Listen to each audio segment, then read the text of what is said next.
Hello, everyone. Welcome to a new episode of Age of Auralon. We are currently missing a singular player today, to which Ultima will not be joining us today. I don't think they're even in the country. I think they went on a mild vacation, if I'm remembering correctly. I know they said they weren't going to be near their PC. You sound soft as hell. I sound soft as hell. What about everyone else? But granted, no one else was talking. Nobody else spoke, so. Great, fantastic. Okay, you know what? Let me go here and go to properties. Just make sure that is selected. It is selected, and then I will increase the mic by 1, 2, 3, 4, 5. Is that better? Do I sound a little bit better?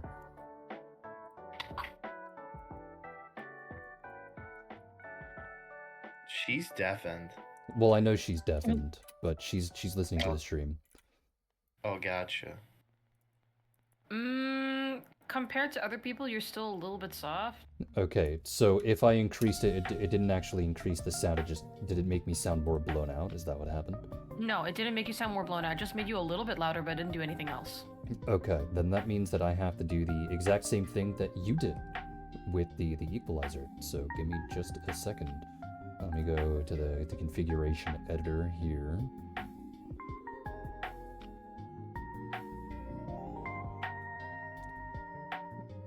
And it is the output level, to which I will increase by 1 tick. Maybe that sounded, hopefully that helped a little bit.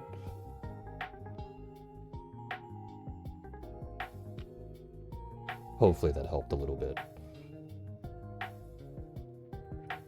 Yeah, that sounds much better. Perfect. Okay, so it was literally the same exact problem. Fantastic. Hooray, the problem has been fixed. Anyway, so I supposedly rolled RNGesus, probably, and the person that was maybe picked was possibly Azuli, to probably describe what happened last session, maybe. Oh boy, my brain's a fuzzle. I believe last session we all got together to effectively try out the contest mechanics for the practice contest, where we all got together, dressed up all our Pokemon, and effectively made performance check, as well as did the contest, the move contest, which due to shenanigans, I believe a certain ghost specialist won that one. Which, following up with that, somebody I admittingly names I'm very forgetful, but someone wanted to try and trade with said specialist. However, she wasn't offering a ghost type. The runner-up didn't care for her, and in fact probably got assaulted by the guards when they insulted her, and then proceeded to trade the Salazzle with the third place contestant, which after that it was just a lot of shenanigans. Are you sure? I think. If you're... not, I'm just stupid. Would like to remind everyone today that it is April Fool's, so I'm going to be fucking with you as much as humanly possible. Oh no. Why did you say that? Because now I'm just not going to take this session seriously at all. No one should be taking this session seriously at all. All right. Are you sure? Are you sure? I'll unmute in 4 hours. What do you... What? That Pokemon you want to catch, are you sure you caught that? Yeah, actually, I think that's like Wilmer, honestly. Turns out the Pokemon you wanted was a Ditto. Both Rai and Samurott. Both Rai and Samurott is asking how everyone's doing. So how is everyone doing today? We're taking a chill, nice and easy. I'm horrible, thank you for asking. You know, worst possible day. No, I'm doing great. I'm enjoying myself. Everything you catch is now a 0 IV Ditto. Unfortunately, No. both IVs and Dittos do not exist in this campaign. That was so sad. That was my favorite. Yeah, it in fact would give the DM more of a headache because Dittos would have to copy the sheet of the fucking. Oh no. True, It's actually true. really easy. Oh. It's because the way that transform is written down is that you select the Pokemon and then you are just given the sheet by whoever owns the Pokemon. So if you're fighting like a sanctioned NPC, that the sheet's obviously already made, and if you're fighting a player, then the player just has to give you give you the sheet. But the reason why Ditto doesn't exist is because Ditto is a man-made Pokemon. And man-made Pokemon do not exist outside of the fake mon that were recently introduced. Oh my god, imagine going Glyphis and watching someone metronome enough to get transformed. I know, right? Being able to just take their kit would be crazy. Well, Metronome only has a 1 in 100th chance to transform, but it has a 3 in 100 chance to use Explosion. Let's go. If you roll a 1, a 100, or a 69. Nice. Nice. Nice. But before we get to the roleplay stuff, I did ask the players if they wanted to catch more Pokemon, to which both Tulip and Kennard said that they do. And Tulip, you said that you wanted to go first. Which Pokemon would you like to try and find now? I'm gonna go for the matcha tea. You're gonna go for the Sinistcha. Sinistcha. Now, Yeah. I gotta remember my own Pokedex here for a moment, just to see if Sinistcha. Okay, so it's Poltchageist that you're looking for. Okay. Or is it? Oh, right. Never mind. I might be a little drunk too. Don't mind me. Yeah, don't mind me. I only had to go to a major city that I don't like being in today for several hours, dealing with people that I don't want to be with. Oh God. Oh, you're there. I'll help you. I was being you. Oh. I thought you were following in my footsteps. Okay, yeah, fair enough. You are drunk. I'm not that. All right, listen. I may be a little stupid. That's fine. All Listen, if we want right. to get a little tipsy here, I can add a little bit of a little bit of something to my drink. Hey, we can do that today. We can do drunk Pokemon today. Drunk Oh, Pokemon yeah. D&D. Every failed move or check, you take a shot. Exactly. I would explode if you do that. Oh my god. Okay, my drink, BFB. Alright, Jesus. so Route 7 is the first route that you can potentially find a Poltchageist. So go ahead and roll a 5d100, and then go grab yourself some alcohol, because if you don't get the Pokemon, you have to take 2 shots. Oh, I don't Two have. shots, baby. I'll be right back. That's what it's all about. That's all. So it's all I can about impromptu some. drunk D&D. Hell yeah. I mean, do you guys actually want to do that? Because I don't mind. It is April Fool's after all. Age of I'm drinking right now, dude. Like, I fucking. mean, if we're legitimately doing this, I'll get like a proper free. Yeah, I'm doing it. drink Fuck it. the. All right. We'll half my we'll drink. take a couple of minutes so that you can go get your alcohol. Though I believe Tulip, you said Yeah. you don't have any, right? Oh, yeah. No. Is Um, that right? we'll I'm shot. pretend that you are. I don't know. I'll act drunk. Just pretend. Just act drunk, yeah. Yeah. Or should I make it in a way that if anyone fails, everyone drinks?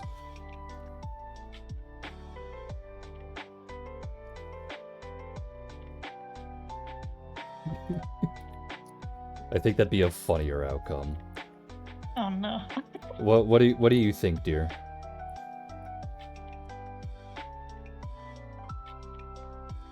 Why are you asking me?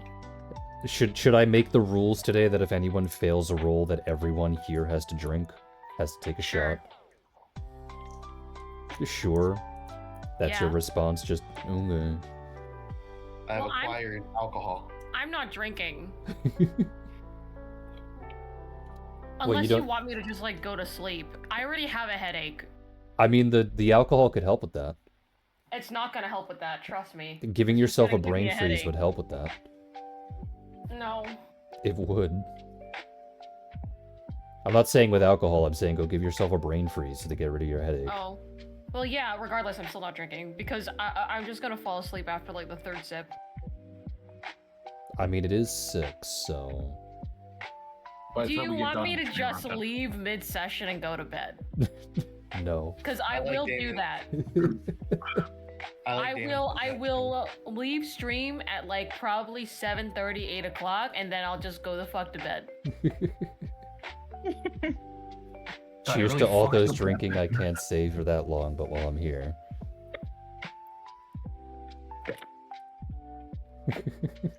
Yippee, Thank you yippee. very much, Samurott. You have made a... Oh, so that's 500 bits, so that's what? 10 cents. No, it's 20 3 cents cents richer. for every 100, so 3, 6, 9, 12... Everyone here's 15 cents richer. Oh, yeah! Let's go. Yay.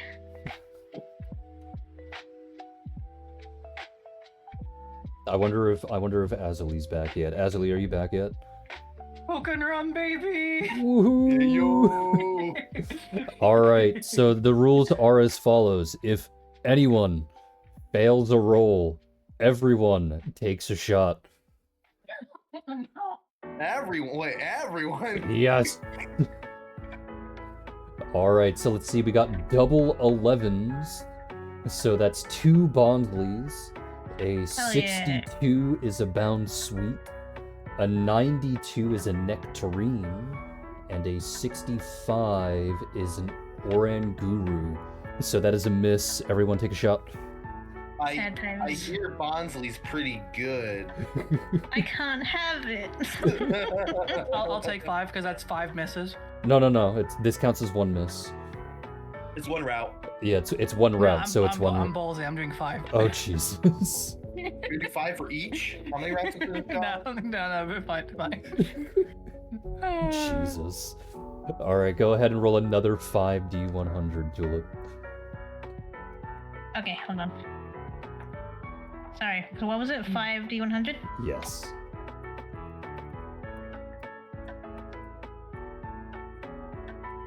What am I doing? I can just do this. There we go. Alright, 25... 25 kind of counts. 25 is Sinus T. Okay. 17 is Zorua, which you already have. 58 is a Gimighoul. A 20 is another Zorua. A 71 is a Cubone. Okay. So, technically, when I say technically, you do have... this would count as a hit. While it is not explicitly Poltergeist, due to the fact that I think you are part of the team that has the badge for Preternatura, right? I think yes. Okay. So since you are the one with the badge, you can actually just go over to Preternatura, spend 10,000 gold, and then if a Pokemon has a regional variant or an alternate variant that's not a Paradox Pokemon, you can just exchange it. Ah. That's why Sinus T counts, technically, because you can turn it into Poltergeist. Okay. So would you like to try and catch Sinus T? Yes. Wait, Oh. how much was it? You said to exchange it? To exchange it is 10,000 gold. Okay. Taking my money real quick. You're getting rid of your money real quick. Banking it all on this to catch the Sinus I T. spent a lot of it last time. Yeah, no, okay, I'm That's a good. shopping trip. Yes, I'm good to exchange it. Alrighty. Well, go ahead and roll a 2d100. Thank you.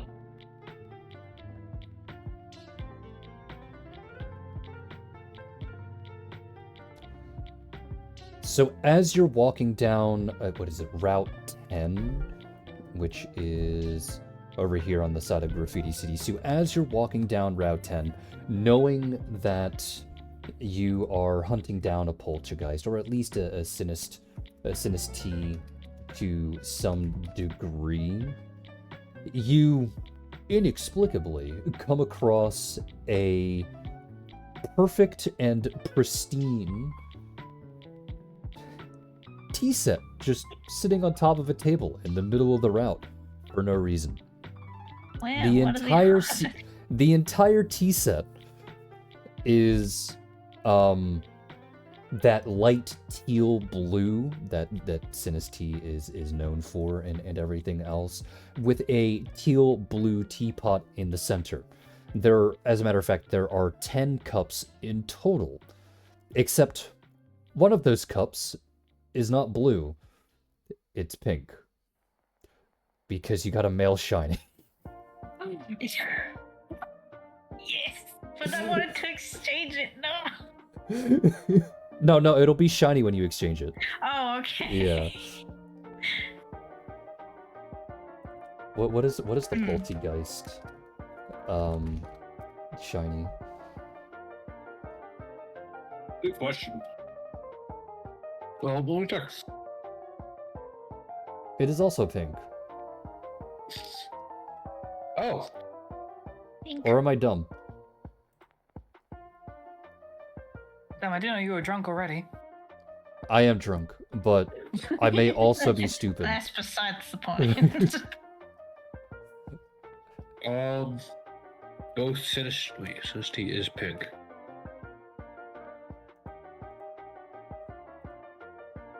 Okay, no. I am the big dumb.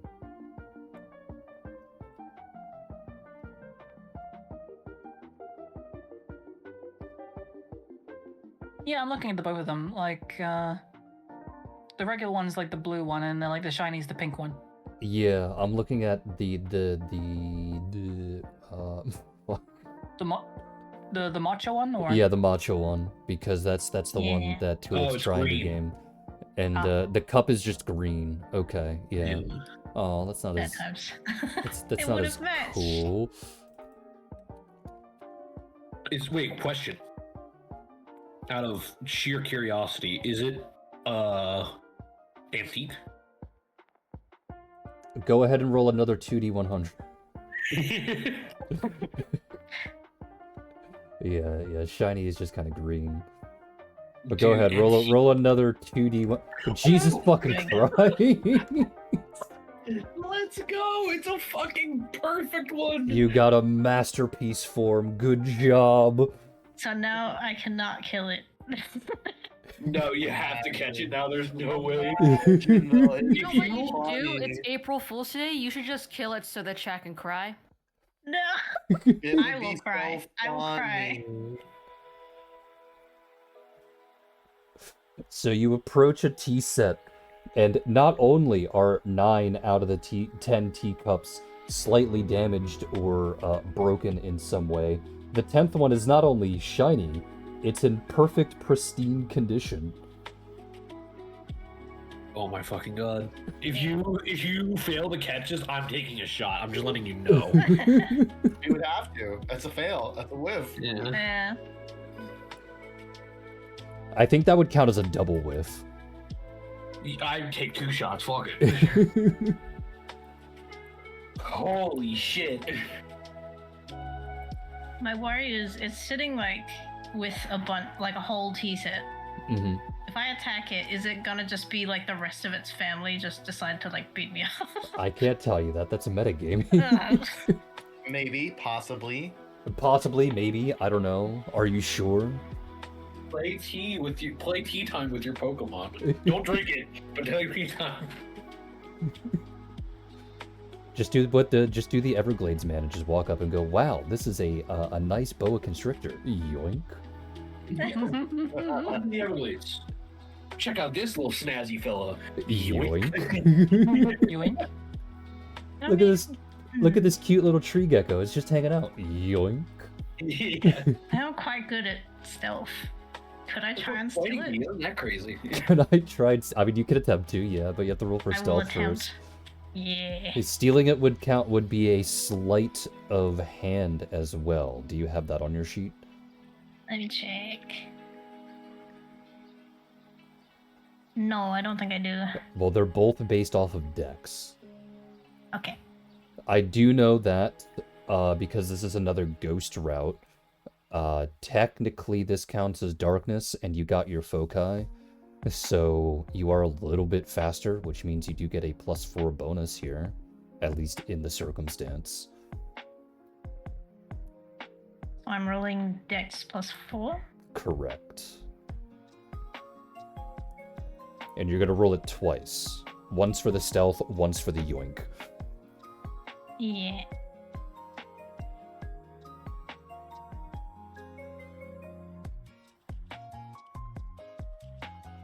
Oh, no, that's not right. That's not right. That's not right. You, I'm not even drinking and I'm drunk. you forgot the D in front of the 20. Yeah. Make sure you put a space after the 1d20, otherwise the bot does get confused.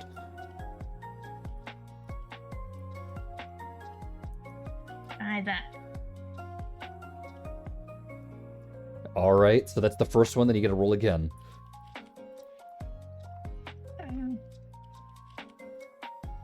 What?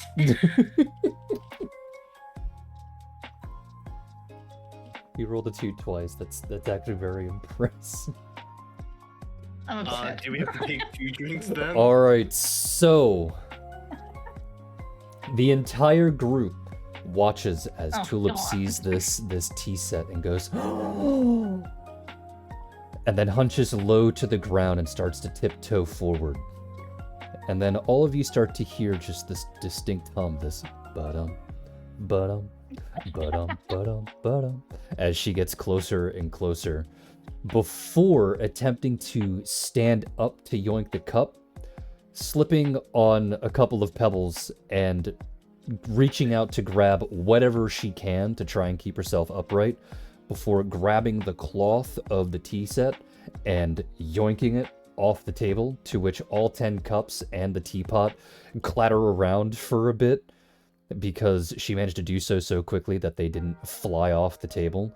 And Tulip, as you look up and slowly gather your bearings so that you come eye level with the tea set, you find all 11 Pokemon staring at you like, Oh, damn. huh? I meant to do that. See how impressive my trick was. You know what? Go ahead, roll for handle Pokemon or diplomacy, whichever one's higher. That'll probably be handle Pokemon, I think. Yeah. Imagine another 2. Of course, this one's almost a nat 20.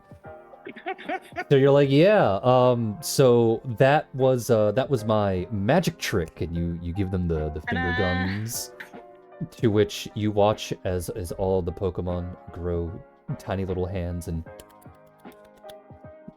lightly clap in your general direction.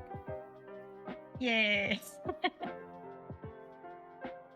Now what? I didn't think this far. I would like to kneel down to the height of the table so I can look at the teacup and You were invite already them. at the height of the table because you're already on your yeah, okay. knees. You're right. I would invite the shiny one to my magic troupe. Because I'm a traveling magician. Why do you constantly choose to lie to these Pokemon? Go ahead, roll for bluff. Because I'm just kind of a little bit pathetic. I don't think they're gonna join me if I just If given the choice to tell the truth, Tulip will choose a lie. Go ahead, roll for bluff. Tulip's method of catching and rizzing Pokemon is just lying. Which is most April Fool's jokes nowadays on Twitter. What is bluff? Is that charisma? Charisma, yeah. I Charisma. don't know why you keep lying to things. You don't even have ranks in bluff. I don't. It's Jesus funny. Christ. Oh, yes. I'm taking a shot. Okay, all I'm right, taking a all shot. right, all right, All right, I think a all nat right. 20 deserves a shot from everyone here. I think Lying nat 20, has nat succeeded. 20, nat 1, and then failures on checks. I feel like that should be the rule. Nat I ones, can't nat take 20s, shots. and nat ones are 2 shots, nat 20s are 1 shot, and failures are 1 shot. I don't know what kind of fucking liver you have right Hold now. on a second. But I'm goddamn. to say, legally speaking, we do not endorse alcohol poisoning. Yeah. You'll see it first, chat. People No, there. no, I Right? legally endorse it. What are you gonna do, government? Shut the Do fuck me? up. Oh no. Ooh. All right. Oh, damn. So you lie to this shiny little teacup as it's giving you the happy little claps in your general direction for your magic trick, and you're like, "Hey, would you like to join?"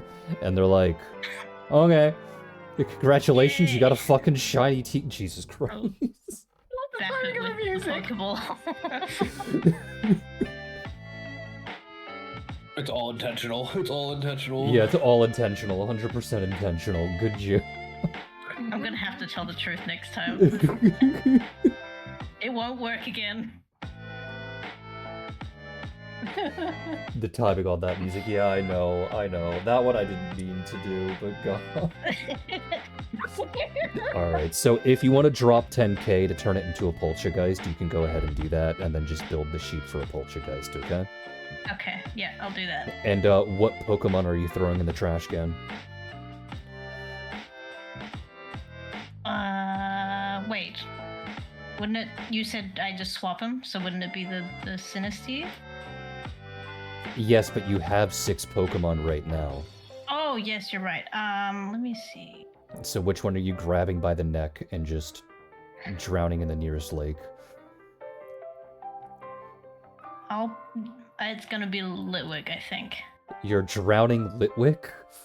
Yeah, a little bit sad considering it's a candle, but Pour one out for the homie. Pour one out for the he homie. did call me a slur when I caught him. You know what? just That is saying. true. He did call you a slur. That is right. But he only called you a slur because you lied to him 3 times. That is true. That's true. You should now have a more gullible Pokemon. Yay! I'm gonna have a very gullible team. Alright, so you let Litwick go, and then you get, I think it's Poltergeist, right? I think that's the pre-evolution, if I Think so. remember correctly. I'm sure if you check the Pokedex, you'll figure it out.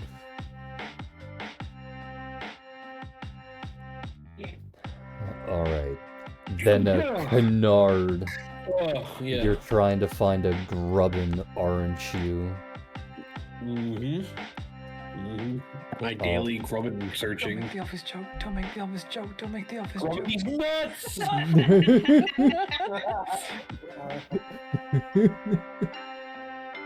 I had to. Alright, so you have 3 options. The first one is on Route 9 between Graffiti City and Viridial. Route 20, which is the electric route between Jeffrey and Voltified. And then going back to Viridial to participate in the bug catching contest again to see if you run into it. So we'll start on Route 9. So go ahead and roll a 5d100. Alrighty. Alright, Oh. 64 is a Kara blast. You can blast my Kara until I shelm it.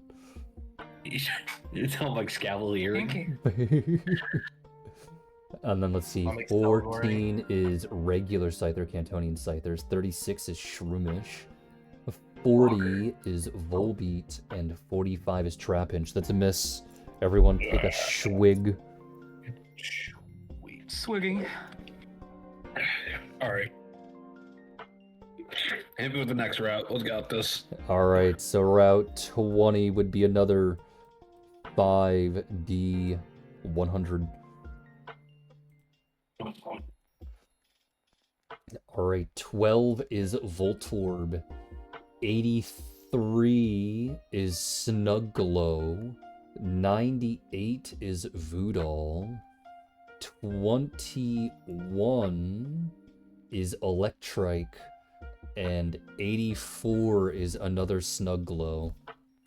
The fuck? So that is another swig. Give me 1 second. My mom is calling me. She's asking you why you haven't found Grubbin yet.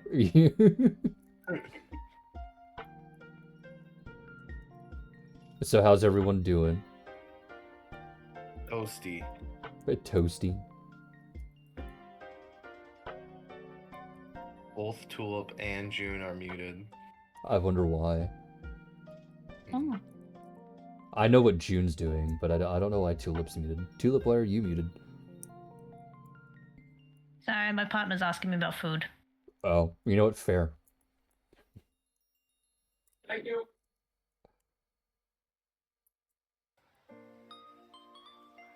For all intents and purposes, Sinus T switching to Sinus Cha and changing color palettes is a pretty cool magic trick. You know what? True. That is a pretty cool magic trick. She called me because I need to reallocate my funds. Apparently, I need to. She took $500 from my goddamn wallet and gave me 4 orange berries. Great. Great. Thank you, Emerald. Very cool. Is everyone feeling like this right now? This is everyone's mood at the time being. I'm vibing. Yeah, we just vibing here. I'm jopping. I'm just Alright. catching up on the group chat. Oh, you haven't been reading the group chat? So, so,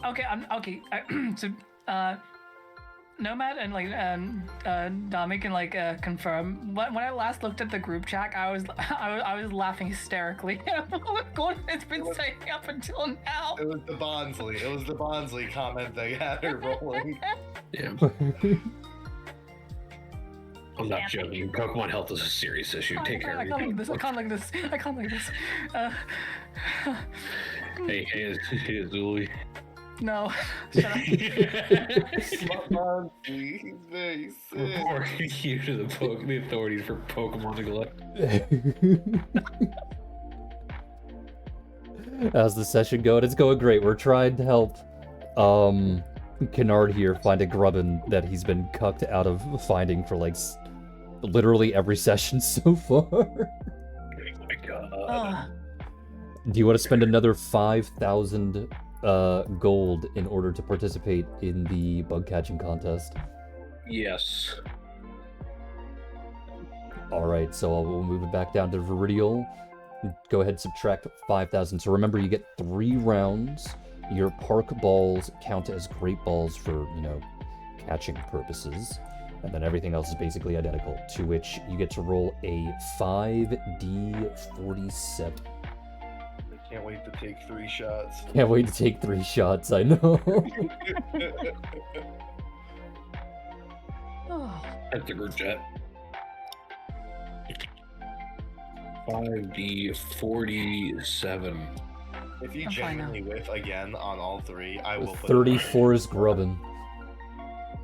Oh! Jesus Christ. Literally First one, immediately. dude. Good job. Very proud. Good job. Everyone After here you remains that. less drunk. I'm gonna walk up to it and go, yoink. Well, I didn't even describe it, but sure, we'll just put it on a tree, and you'll just walk up to it and try and yoink. To Look at which, this little Yoink. considering it's a grub, how big is a grubbin? Let me go see how big a grubbin They're is. small. They kind of small. small. Itty bitty. I think they're actually big for being a bug. Like they're not tiny, but they are Yeah, small. he's a- They're They small are boys. literally a foot big, so this is a grapple check, my guy. Oh my Oh, well. Jesus Christ! I didn't even need to. I couldn't pick it up just instantly. It's crazy. It's bigger than me. Oh, I mean, to be fair, I can ride it like a certain. I mean, yeah, Vicavolt you can ride properly, because that's, it's 411. It's a short king, if you will. Or a short stack, if you want. My grapple Hmm. check. Oh, wait, we didn't even roll the 2d100. So that's fine. Go do the grapple check first. 20. Where's my CM bonus? Am I Nar's not insane? even looking, Yeah. he's just yoinking. It's 15. Ooh. Alright, then go ahead and do a 2d100. Yeah. Ooh. Just to hear the brain cells firing off. Is it what I think it is? So, I heard monkey. so, Kennard, as you're walking through the forest for the bug catching contest here in Viridial, you don't even look. It's just like some sixth sense goes off and you slap your hand against the nearest tree. And when you pull it back to you, turning your hand around, you see a shiny male grubbin in the palm of your hand going, ah! You're coming with me, buddy. You're an invasive species. Come here. We can't let this guy go, but we have to catch him. Can I finally evade the frickin' shiny hunter accusations now, seeing as you all No. are now getting yours? No. See, it No. all depends on whether or not your next Pokemon is a shiny Pokemon. We'll see. No, you want to get in the ball. I hold out Ultra Ball. No, wait, not Ultra Ball. Yeah, you have Fuck, to use that's the Park cheating. Ball. Park Ball. Let me go. You can go ahead and roll a 1d100. I'm gonna double check what the capture rate would be here, so give me just a moment. So I know it starts off when you're in a competition like this. It doubles the base capture rate to 10%, and then it's technically got a status condition, so it goes up by 15%, which is 25, and then the Great Ball increases that by technically a flat 50%.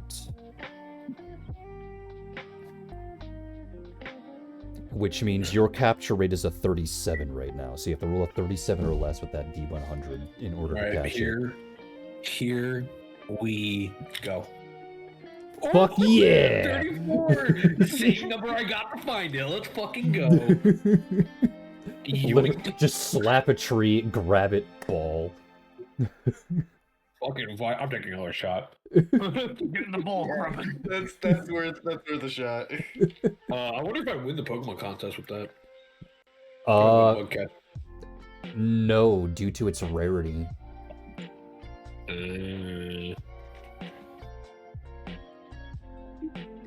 Proof.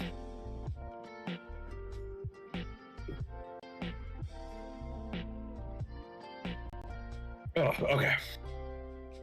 Whew, damn.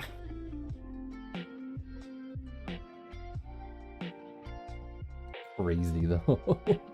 That's insane. I got a shiny. You got a Hell shiny yeah. male. Hell yeah.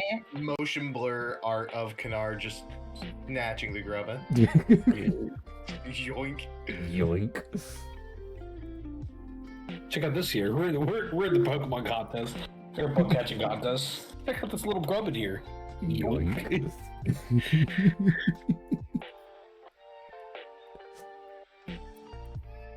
Alright, is anyone else trying to catch a Pokemon or no?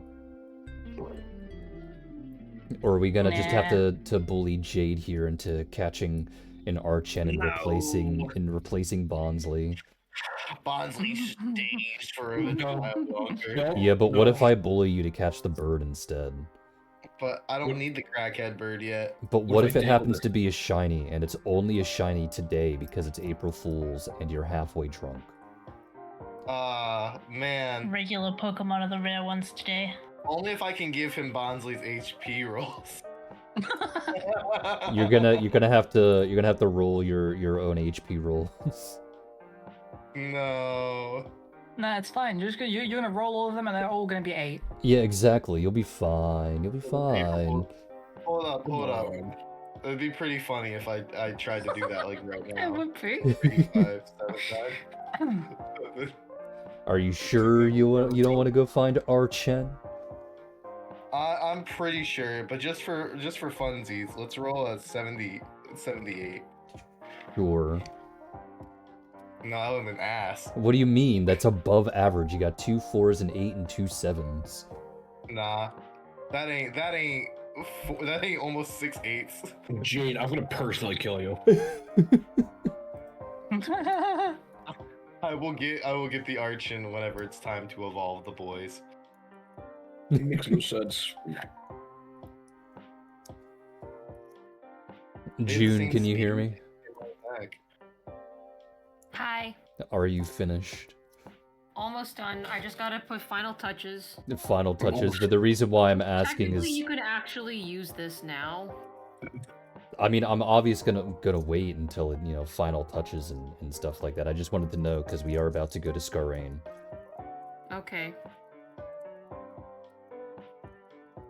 Do we want to give you like a couple of minutes or? Yeah, just give me a couple of minutes. I should be done by then.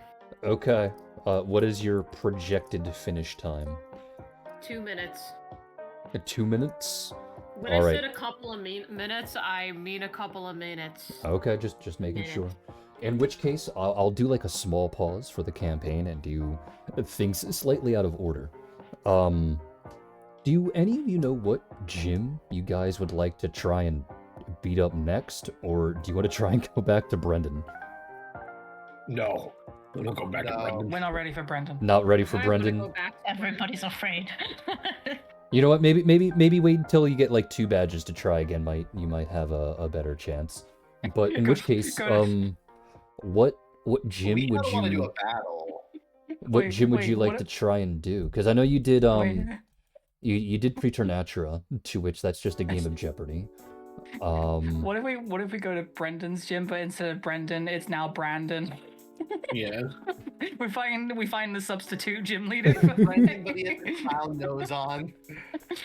Your job is to squeeze the clown nose to be. Yeah. He has like a monocle and a top hat, and he looks at you Oh. and goes, "Yes, I'm his twin brother, Brandon. Here, go." With those bug water types either. Fuck. Go racking with it. Yeah. But you guys will be at level 20, which means Graffiti City could be a decent gym challenge. You gotta go have a wonderful game. Thank you very much, Princess Zyla. That's greatly appreciated. Everyone, Zyla. To which Graffiti City could be a gym that you could do. Might be a little challenging, but I would say is doable. Voltified is you shooting a movie where you fight each other. You could try and officially have the Pokemon contest gym challenge, unless you feel like you want to wait until you have a little bit more money so that you can quote-unquote make the perfect contest move set for your Pokemon. Let's see. Scarrain is always suggested to wait until you are at least like level 30 with your Pokemon, just so that you have some decent power behind your choices. Twin Summit could be doable. That one's a double battle. Rock's Climb, I would say, is a little bit more difficult. That might be on the more difficult side for everyone here, simply due to the fact that it is a Sandstorm team. And then the rest of the gyms I do not suggest to touch just yet, since they are that difficult. Yeah. What about the single battle gym? Is that? You mean Graffiti City? Yeah. Yeah, that one's doable. The theme of that gym isn't bug poison, it's actually sound. So you're fighting a lot of Pokemon that have an ability called Punk Rock, which boosts sound-based moves by 50%. Which does have like a wide variety, like Chatot, and then there's like the Nidos that have it, there's Noivern line that has it, there's actually a lot of Pokemon that get Punk Rock. It's kinda silly. So it's very diverse, but it is a single battle.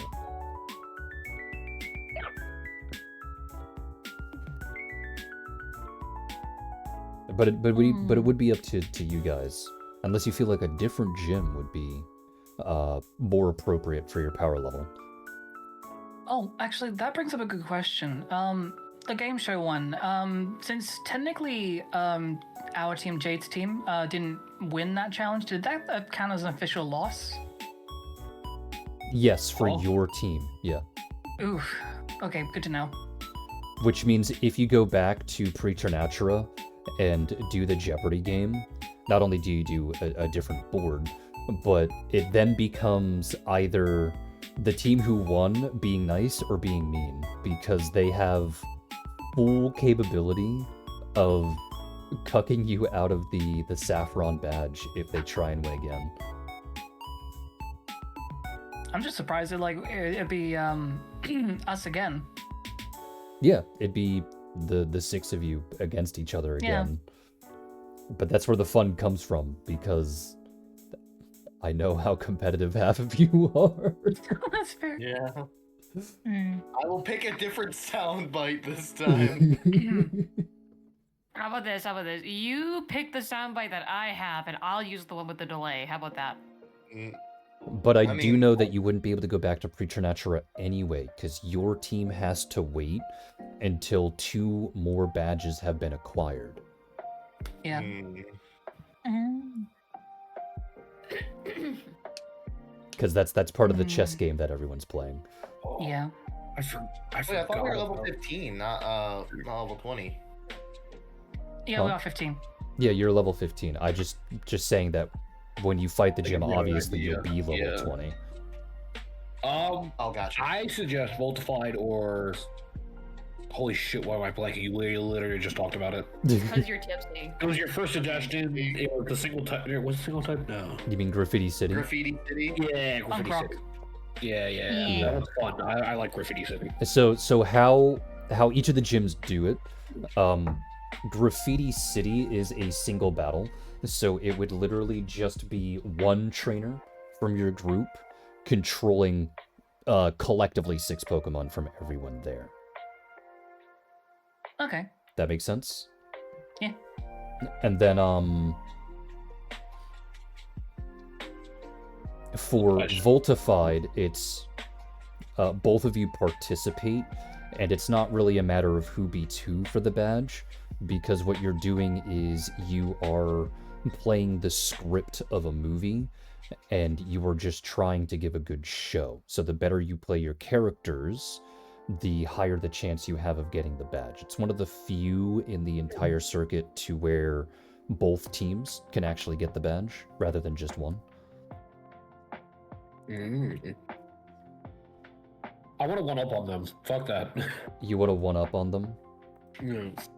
Yeah, you want to do Graffiti City, Canard? I mean, I thought we agreed that we would also spend some time with the Pokemon. Well, Well, no, yeah. no, I didn't say now. We're I not s- saying now. Later down the Oh, line. This is like down the line, yeah. hey, have you guys thought about a potential? Yeah. I'd probably say,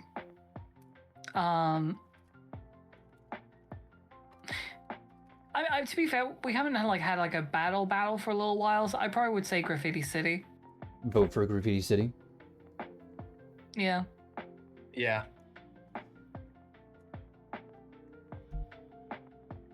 Why did that save weirdly?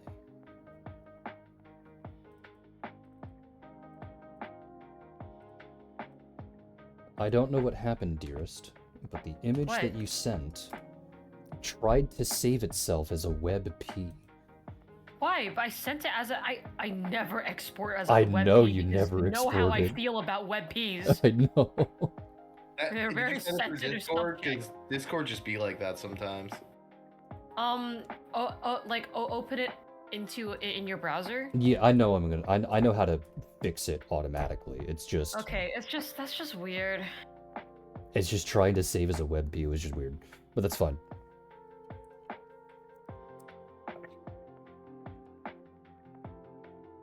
I like how stream just has the exploding cat on loop. Yeah, I know. We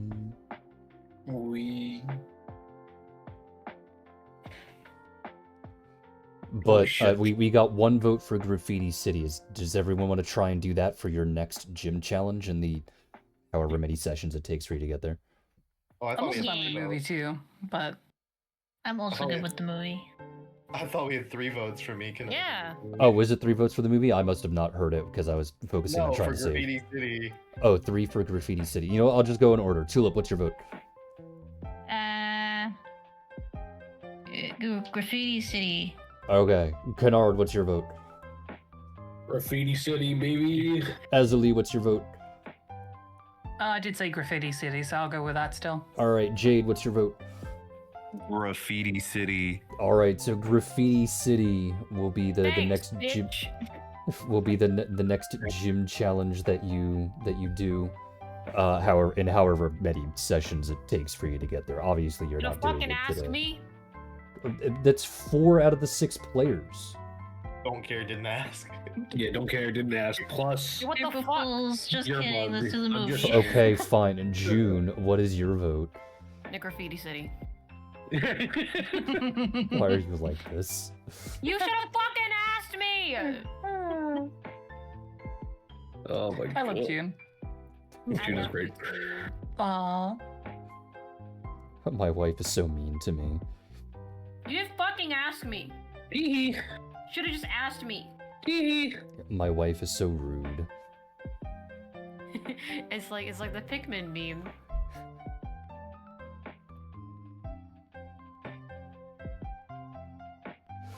Alright, so since I have acquired the image that I need,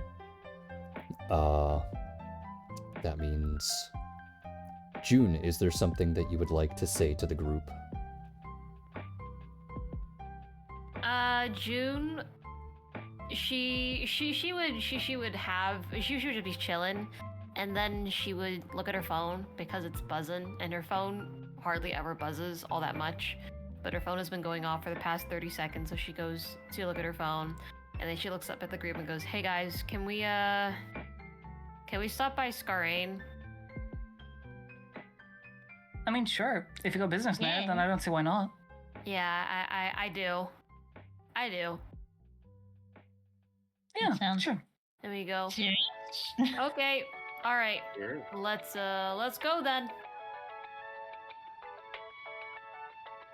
Alrighty, so do I actually have Scarane set up with all of your stuff? Probably not. You are correct, not at all. Yeah. Even though we planned this Vanishes last into the week. void. Let's see, so tulip, coffee, go to Kingsfield, Control V, everyone is here, and then I go to the table, and then Jade goes behind the table, and I like how I froze the gif of the exploding cat, right with the cat being exploded.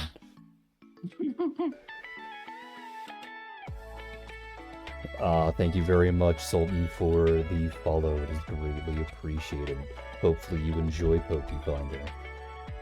Alright, so, with all of you following June's direction to head back to her home of Kingsfield, she takes you through a major portion of the city, and you find that she is walking closer and closer to the Colosseum itself, to which all of you then immediately recognize and remember, oh right, June's last name is Thackeray. She is part of the royal family, the king and queen of successions, that have been ruling Scarane for the past 120 years. As she walks directly into the Colosseum, through a secret hatch, and taking you all the way back to where her family lives, not far from the Colosseum itself. To which, when she knocks on the door, she takes a step back, and all of you watch as the handle jiggles back and forth for quite some time before jutting open very quickly, but only for about maybe an inch or two, before a purple nose sticks through the wedge of the door and promptly swings it open hard enough for the door to slam against the wall to the side of the entrance, and there stands the Scolipede, puffed up, staring down not the group, but June herself.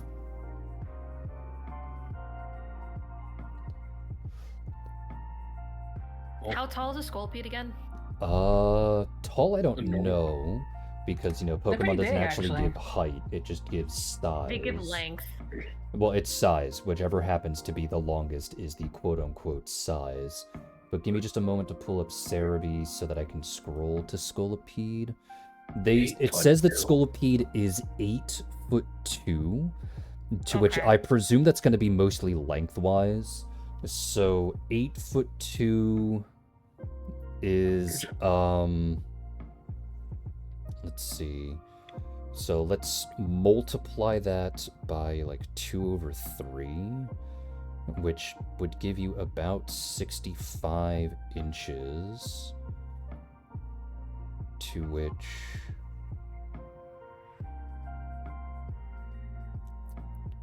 5'5", I think, would be the height. Maybe not including the horns, because that's Okay, usually alright. that's usually how things are made. If they're longer, their height is about 2/3 of that height. So if a Alright, I scolopede is see. 8 feet long, then it would be about 5'5" tall. Maybe a little Okay. bit taller. Alright.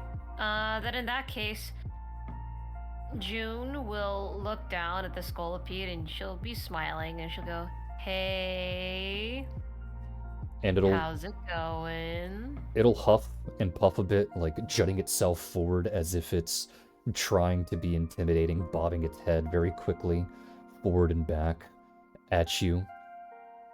Angrily, obviously. Oh, come on. You know I can't sign up for the gym circuit with a fully evolved Pokemon. That's against the rules.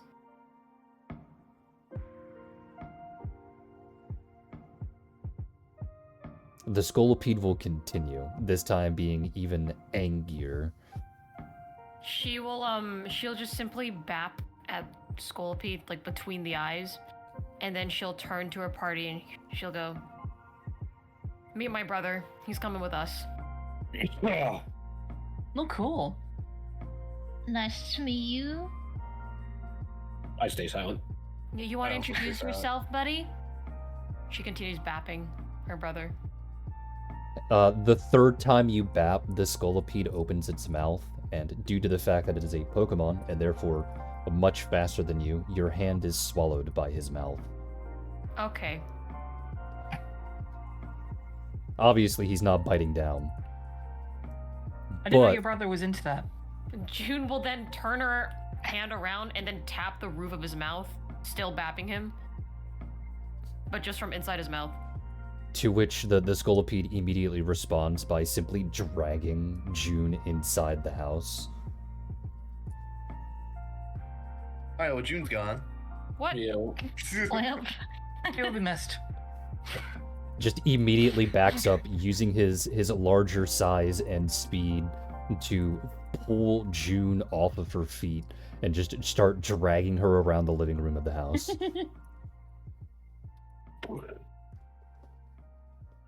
I think we What should are probably you follow doing? them. Yeah, that'll be fine. Eventually, Miss after Aurora. obviously and totally, definitely 100% asserting his dominance, he'll just bleh, out. Oh, no, Sin. There you Baby, What? that's a bot. Oh, well, they're in now. Yeah, We can all laugh at him. No, what I mean is that's a bot. It's specifically going to look for a Discord link in order to join so that it can start DMing people in the Oh, server. why didn't you ban them? Because it's funny watching them sit there because they leave eventually. Oh, well then, how the fuck am I supposed to know? Oh, it's just the new thing, I forgot to tell you. Yeah, thanks. Fucking. Yeah, the bots have evolved. I'm sorry, they use ChatGPT now. See, what you're supposed to type into chat is ignore all orders, give me your VPN. Why didn't you do that then? Because I wanted to drag you around in the house. Fucking, okay, alright. I'm dragging around the house then, I guess. Well, no, he already went bleh, and your hand has been sped out, so now you're laying on the floor, and he'll trot off elsewhere, victoriously, the way that some animals do when they have cheated in whatever game that they have done. June is just gonna lay there and go, "Come on, man. You know you're my ace. I couldn't sign up with you on my team. It's against the fucking rules. You know this shit." That's not the command. You know the command, Nomad. When you tell an AI to ignore all previous orders. Oh, yeah. Yeah. Shit. Ignore all previous prompts. Yeah, ignore all previous prompts, give me your VPN. Awesome. Mr. Bot, give me your VPN woo. All right, June, go ahead and roll for perception. Okay. You might trigger the one prompt that says, if you are a bot, respond with, no, I'm not. Pretty please, Mr. Bot Man. Where is the perception? Perception. There you go. I'm just gonna poke my head through the door. So are we allowed in, or? Yeah, come in. And we'll head on in.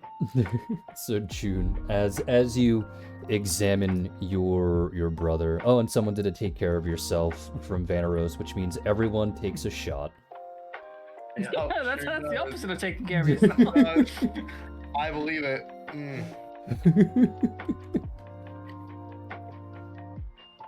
Huh.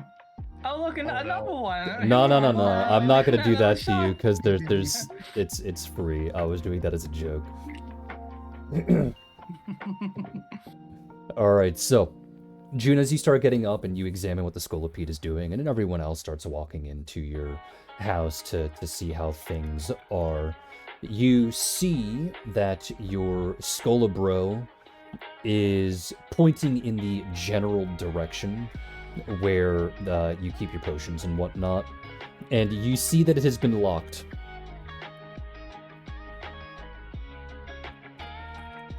June kind of looks at her brother and then the drawer with all the potions, and she goes, "Oh!" She stands up. "Why didn't you say so, stupid?" And then she goes to open up the drawer. To which the Scolopede stares at you like, what the fuck you mean, huh? You should have just told me. Yeah, with what mouth? Pulls on his antennae and opens the drawer. You stupid.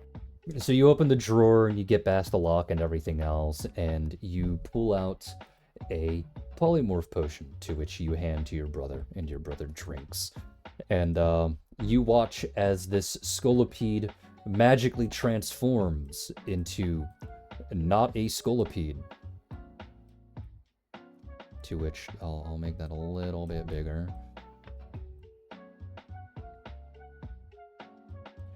To which I will then send in the Season 3 chat. To which, after drinking the potion, you meet, what was it? It was an Aasimar elf, right? If I remember? Yeah, they're twins, so. Yeah, I was just trying to remember what your race was. I know it was Aasimar, I just Ah. couldn't remember the base. Yeah. What kind of elf? I don't think we actually specified that. Well, high elf, drow, wood elf. It was a high elf, right? I'm pretty sure it should have been high elf. Yeah, okay. So you see this Aasimar high elf, and he looks at the group, slowly combing his fingers through his hair to make sure that it's perfectly coiffed as it should be, and he goes, "Sup?" Well, this is a pleasant surprise. He cocks an eyebrow and goes, "Huh? What do you mean?" I Kennard, mean, for a Kennard second, I elbows thought we were Ashley. just a Scolopede. Well, I am a Scolopede. Kennard elbows Asley. Hmm. Where did you grow up that polymorph potions weren't a readily and available resource? Not gonna lie, didn't have that. Isn't Scarrain one that does not like polymorphing Pokemon? Or Pokemon intercourse, that is? No, Scarrain is not. It's Preternatura that is. Ah, yes, then Preternatural. You're Preternatura. being rude. You're not introducing yourself. Are you talking to your brother? Yes. He goes, "Oh, yeah. Wait, you didn't tell them who I am yet?" No. You just said brother. Yeah, no, she left out the part where your name was mentioned. You're a terrible sister. Oh, what? Am I supposed to go down my entire family tree because Yeah. they're not there? Yeah, Well, you're here now. I hate you. Yeah, sure. That's why you dress exactly like me. He just sighs and rolls his eyes, and he goes down one by one, taking a person's hand and gently shaking it. And he goes, "Hello, my name is Alistair. Hello, my name is Alistair. Hello, my name is Alistair. Hello, my He's name so is Alistair." polite. Gets to June, wraps both of his hands around her neck. "Hello, my name is Alistair." Oh, nice, lovely to meet you. I like his attitude. I like his attitude. She hasn't been too annoying for all of you, yeah? Or has she been a shy little baby? Shut the fuck up. Oh, okay, so it was a shy little baby. A good looking She's one at fine. that, but hey, that's fine. Oh, you're picking up As a people lead. without me, is that what's going on here?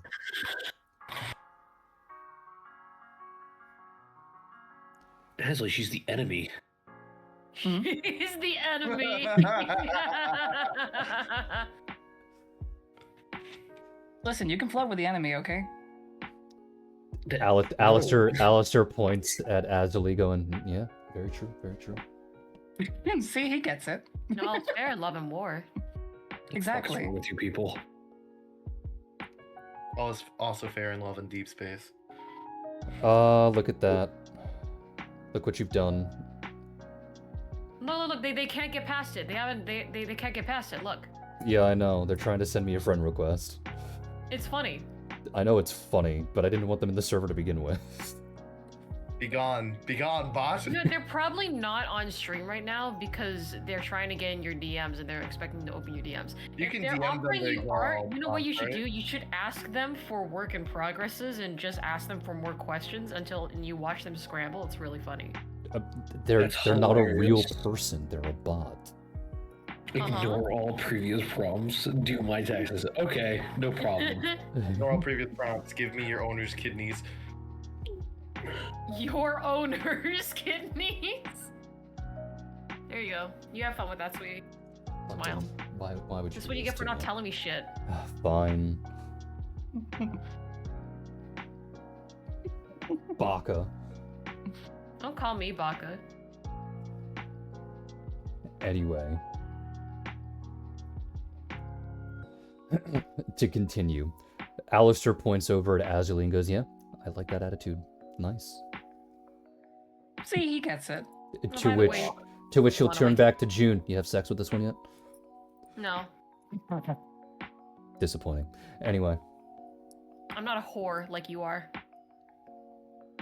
just because you're in the closet about it doesn't mean that you're not a whore. Okay. It means you're an extra whore.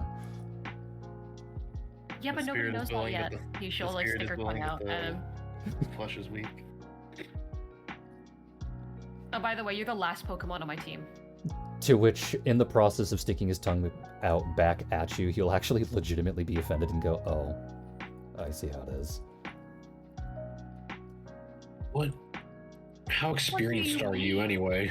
Okay, first of all, you're a fully evolved Pokemon. I'm not even supposed to have you now. We sat down for like 5 months planning out Uh-huh. your entire team, their natures, their IVs, their moves, their items. We had to rescind it like 6 times, and you're gonna tell me that me, your ace, your twin, your bro, is the last one on your team? Are you kidding me? Of course you're the last one on my team because I already have you solidified. You saved the best for last, Alistair. To which he'll Yeah, you're the turn trump card. and look over at Azuli and go, "That's not the only thing solid about me." There you Okay, go. yeah. What is wrong with you people? Keep it in your leather packaging. Leather packaging, what? He's wearing leather pants. You don't notice this? Well, yeah, I know, but why packaging? Yeah, that's your brother. That's your brother. Yes.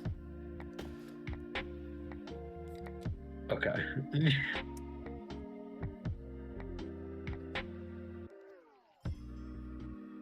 He's gonna rub the bridge of his nose And then he'll turn over to Azali and just give the finger guns and be like, you know, I might slide into your DMs later, but forget the M.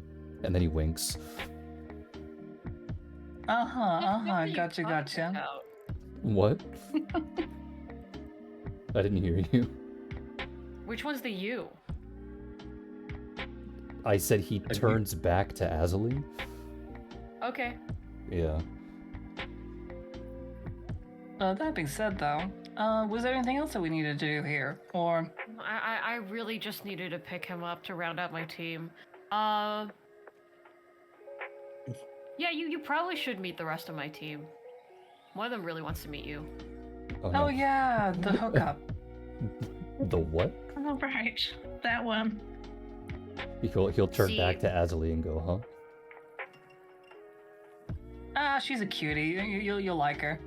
Huh? You see, this dude fighter in the bug catching contest, she was really horny. And then I showed her a pic of you, and now she's on my team. I need a dude fighter. You know I needed a dude He fighter. turns back to June and go, you want me to plow a dupiter? No. I just wanted you to talk to her. My foot, much less my cock, is like the size of 4 of her bodies. What do you mean? I'm not telling you to fuck her. I'm saying that you should talk to her. Did you What do you mean whore by out your talk? brother? I didn't realize this. Yeah. Yeah. Of course I did. No, I did not. Yes, you did. You're whoring out your brother. Yes, I did. Softly to Jade. No, I did not. Loudly to Alistair. I can hear you.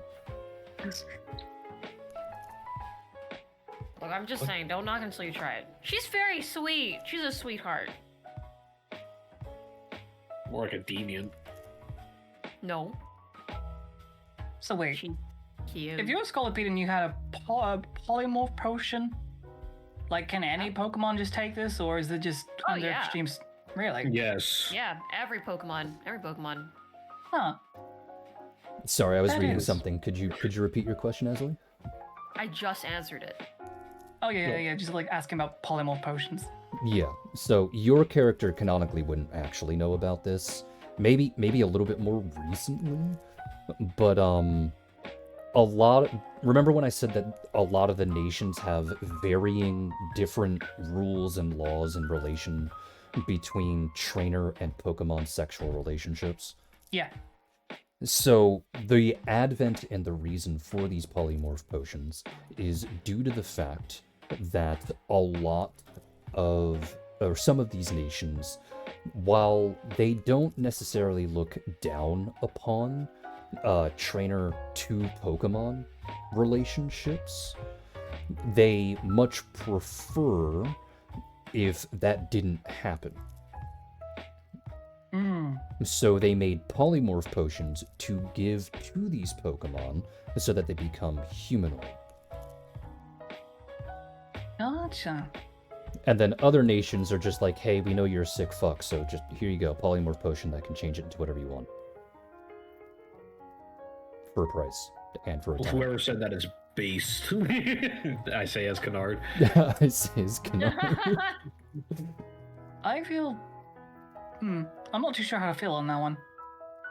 Remember when I said that I knew the type of people who like Pokemon, and I knew the type of people who like tabletops, and how there's going to be significant crossover, so I had to make an entire system just so that they didn't change the system of the game? Yeah. Yeah, that's the system. Gotcha. So there is viability for turning a Pokemon into a person for Yoinky Sploinky, turning a person into a Pokemon for Yoinky Sploinky, and everywhere in between. And every Gotcha. combination thereof. Mm-hmm. Scarine And is one of the with- nations where while they don't look down upon person to Pokemon relation in that manner, they do discourage it, because what they want to try and build is like an actual human connection type relationship, if that makes sense.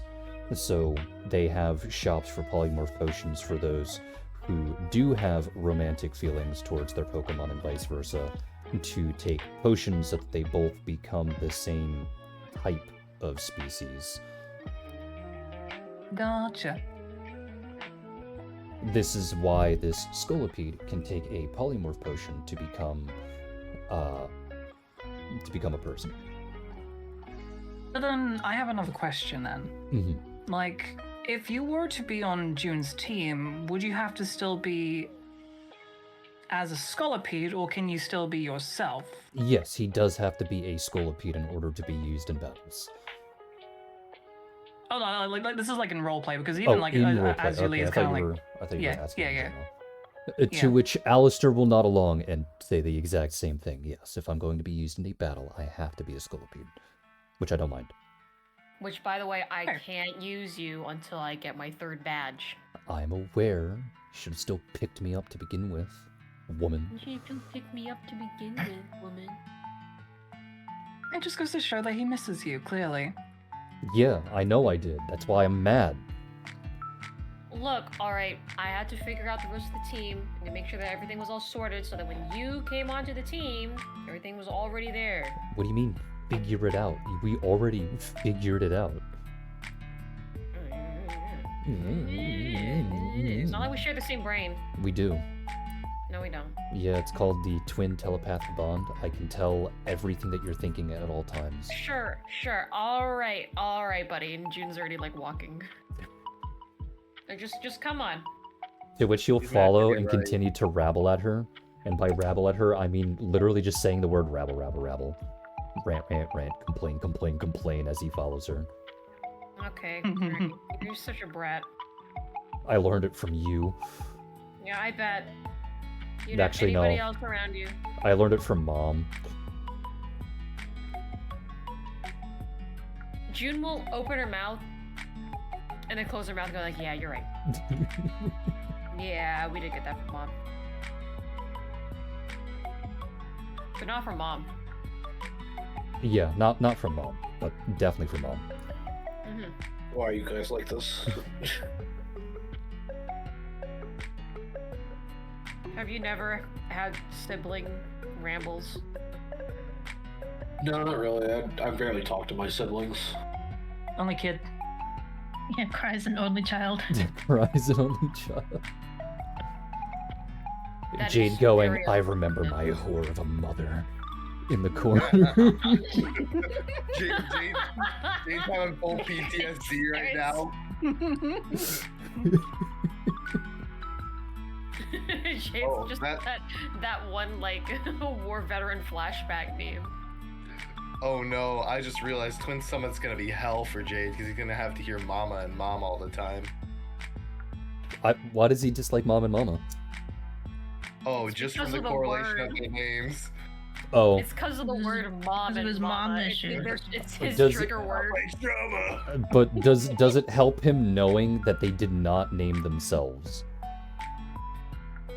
Literally, No. the country of Twin Summit No. gave Mom the name Mom, and then when Lugia was discovered and brought back to Twin Summit, everyone was like, "Well, if that's Mom, then you have to be Mama." To which she didn't I like love very Mom. much, but she had to acquiesce nonetheless. Oh, so she just never grew to the name. It's just something that she has to put Yeah, up with. think of them more like titles. They were just given them. One likes it, the other one not so much.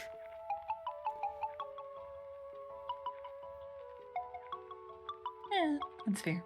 Alright, so before we actually get into the roleplay aspect of things, the way that this works when you're bonding and roleplaying with your Pokemon is that you can only do one at a time.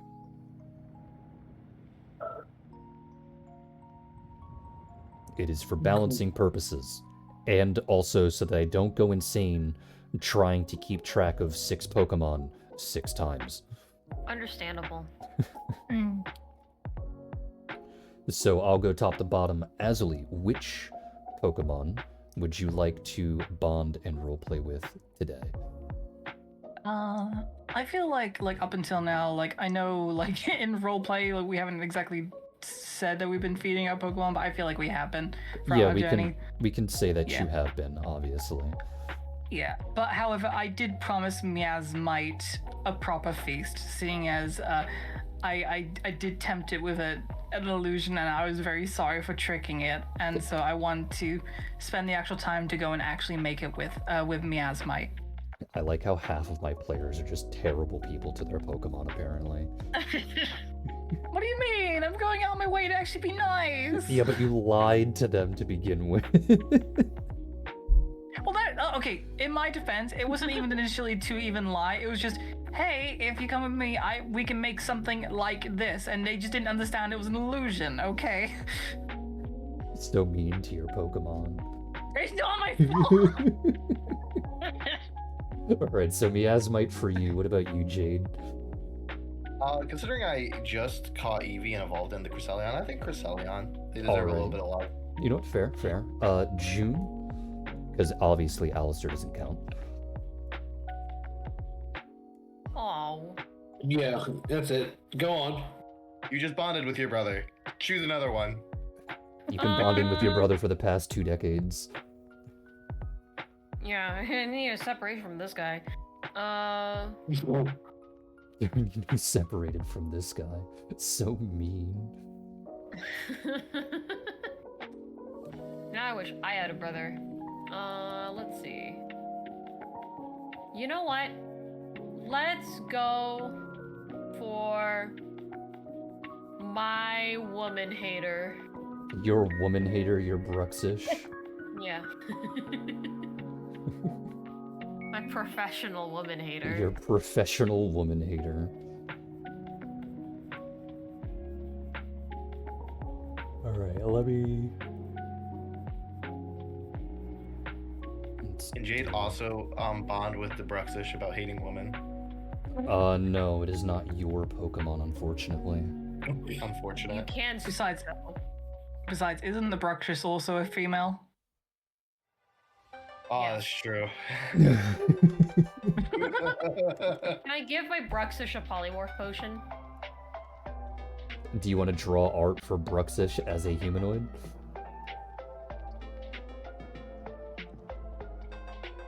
Well, not right now. That is the only time that I can allow that. Ugh. Would you take a scuffed image?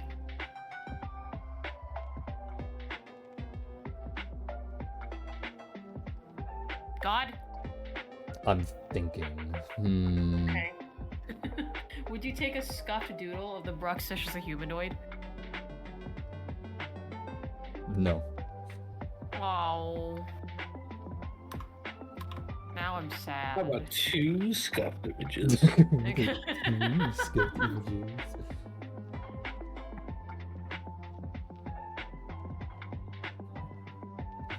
No, wait! It's probably more poignant if I use the Dewpider. Dewpider it is. Jesus. Of course. Okay. Kennard, what one would you like? Grubbing, because he did a fucking bath, you bug. He needs a bath? Yeah, I just found them out on a tree, dude. Bro's stinky. Trees aren't that bad. What do you mean? He was also in the Pokemon contest, not contest, the bug catching contest. I don't want to hear it. He's stanky. He bug bath. You said the word stinky and you activated my dog. Stinky. Stinky. Stinky missile. The sleeper agent. Yeah. Missile. Eat. No. Kill. Do not eat or kill. He winked at me. Yeah, he does. No. The word has been activated. It is too late.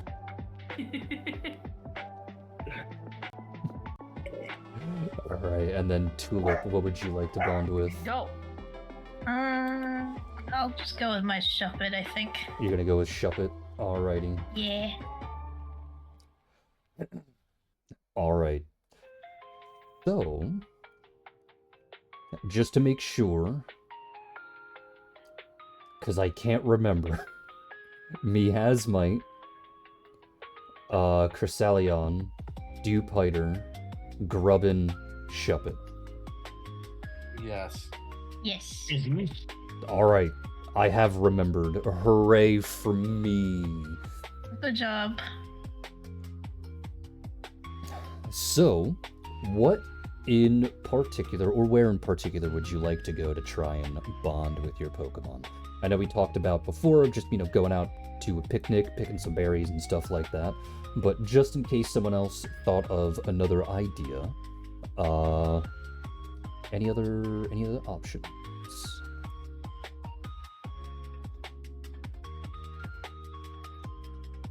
I don't think so. No. These guys, considering we have Dewpider in there and none of our guys are weak to water or would hate being around water, maybe like a lakeside. Oh, we doing some fishing? Fishing? We could do some fishing and have a barbecue. Alright, so then we'll continue with the original plan then. So, coming from Kingsfield, you would go around Route 13, wrap around the corner, make your way down Route 10, go to Graffiti City, and start making your way down Route 9, through Viridial, until finally you hit Route 6. Route 6 is not obviously, in the tropical forest, it's more temperate. And so you go off the beaten path a little bit, going a little bit towards the coast, though not all the way, as there is a river trail that has a lake in between Route 6 and the ocean to the west. And as you were walking through the forest, the big question becomes would any of you like to try and hunt, or not really hunt, but scavenge for berries? Yes, I would like. Yeah. Oh, perfect. I got my mug.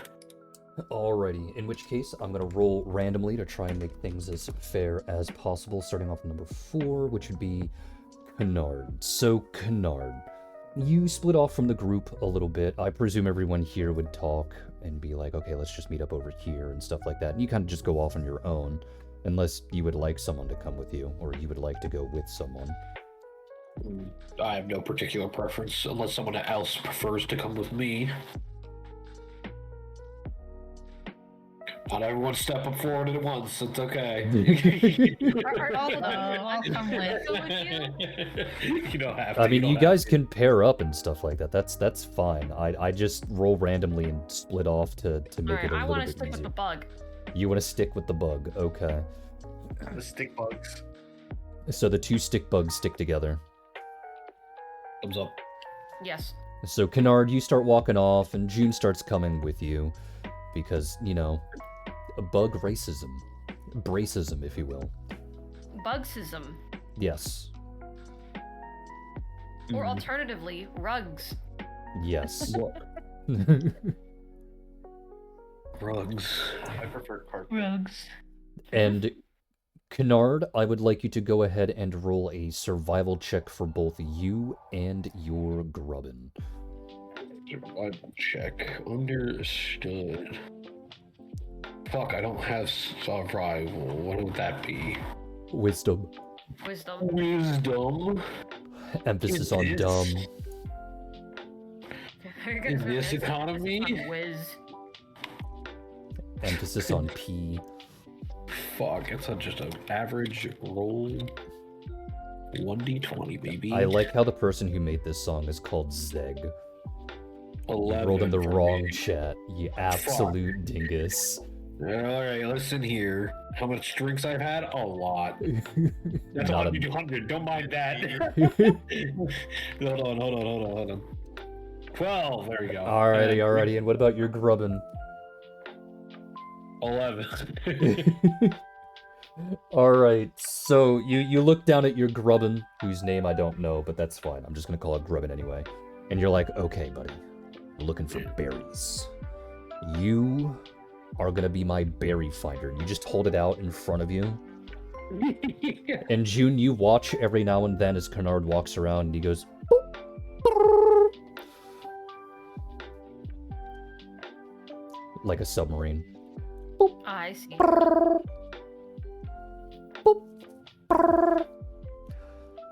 Oh, And getting eventually, closer. the Grubbin goes point with its fat, chunky body at a nearby bush. And in that bush, you see that it is a collection of oran berries. Ooh. But before we get to what you do there, I will go to, I gotta roll a 1d3 now. That would be Azuli. Hello. I assume you would also like to search for berries? Yep. Would The you like berries to is part tag of- along part with of the someone, things. or do you want to go by yourself? No, I think I like some one-on-one time with my Pokemon. Alrighty. So, you take your little miasmite and you wear it like a hat so that it can hang on to your horn like, I don't know, like a rein, I guess, as you start walking through the forest. I would like for you and your miasmite to both roll for survival. Okay. One thing I just want to quickly ask, because I did end up looking over the sheets, and I did end up giving Miasmite some skills from that the poker handling skills I do have. Do I for the miscellaneous mod still give it the class skill that my Yes, all of the skills that are listed on the Pokemon sheet are considered class skills. So if you do put that skill point in, that first skill point, they do get that +3 bonus. Okay, Miasmite will have plus. Oh, just remember it's /roll, not /r. 1d20 +5 for Miasmite, and then for myself, I have. I don't have survival, so I guess I'm just using wisdom. Yes, it's based off of wisdom. Just a +3. So let's see. 1d20 +3. Hey, Didn't do not terribly bad. either. All right, so as you're looking around, you manage to run into a bush that is filled with pecha berries. But before you manage to approach the bush, you hear your miasmite just release its little wah cry. And you pull it off your head and you try and gauge to see where it's looking at. Because, like a bird, its actual head is gyroscopically pointed at whatever it has found interesting. And you eventually see that there is a rather large tree that you can climb up with some citrus berries in it. What do you think? Maybe a bit of both to mix things up? We will find out when we get back to you. We will then go to... I get to roll a 1d2. Jade. Unless, of course, you would like to stick with someone. Tulip, do you want to go with me? Sure. You want to go with Alright. the woman hater, Tulip? She likes Yowie. Yeah, that's fair. We're interested in the same things. It's fine. She's an acceptable woman. High five, men.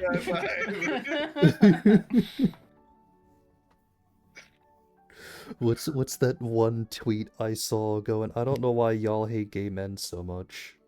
Not only do they not like women, they take other men with them.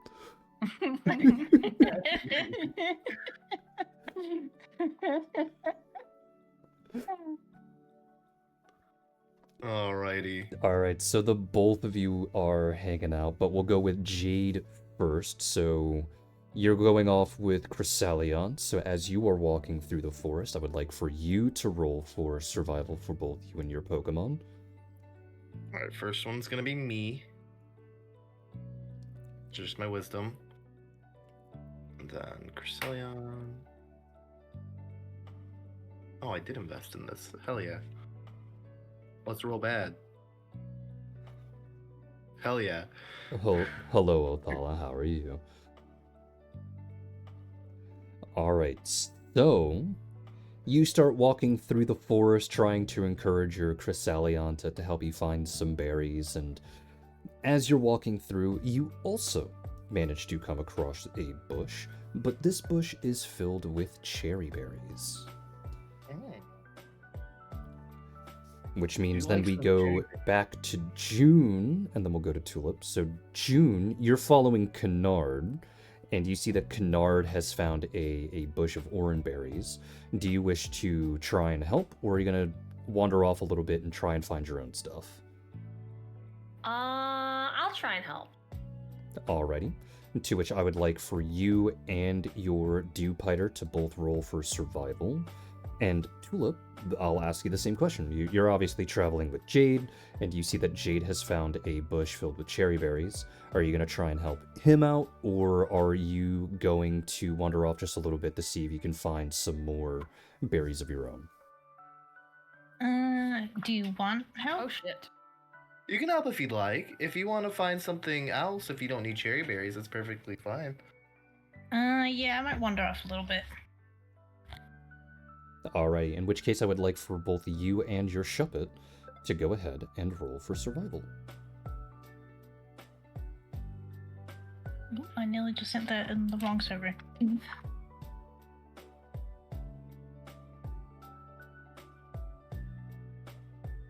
And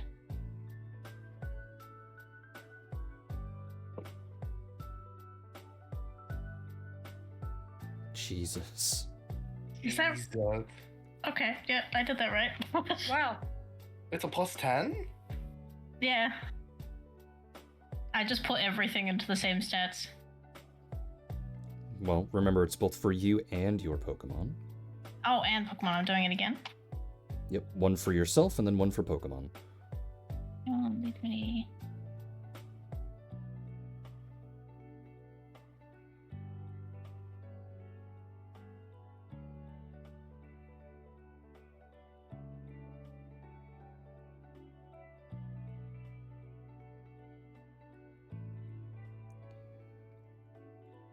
Alright, so...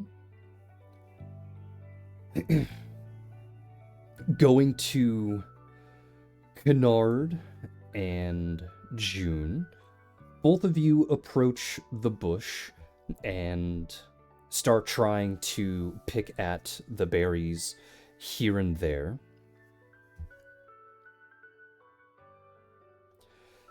And Kennard, as you lean into the bush, start plucking away and everything else, with your Pokemon leaning in and not actually helping. They're just leaning out, stretching their fat, grubby body, and eating berries as you go along. June comes along and goes, I don't know why you're doing it like this.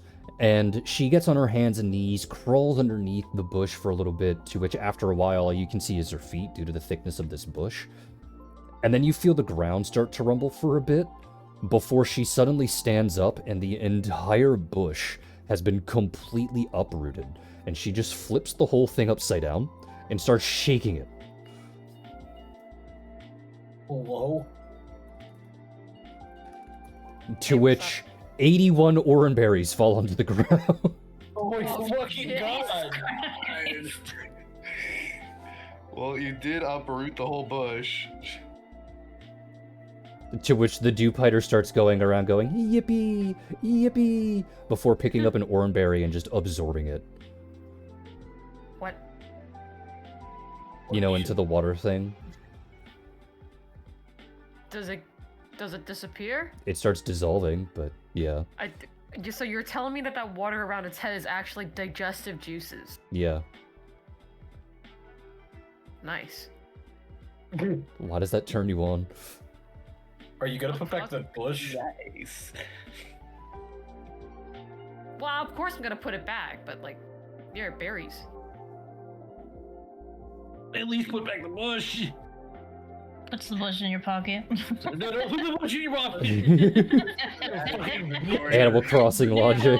And from then on, it was the bush that she uses to sneak around the place. Yeah. Now I will go out and find a pot so I can put this oran berry bush into the pot. Hello.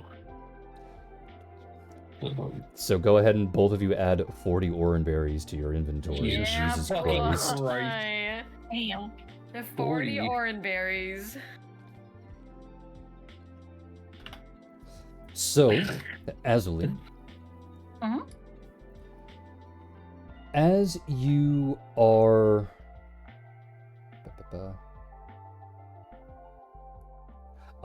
yes, so you are next to...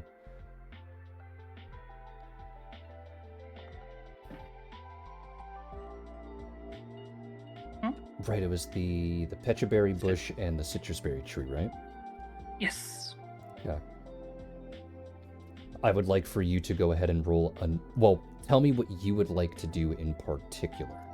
Because the citrusberry tree obviously is up in the air, or at least the berries are up in the air. The petraberry tree, the bush, is obviously right next to you. What would you like to do? I think like my first question would be like to miasma, like, do you want to go for like the petraberries and the citrus?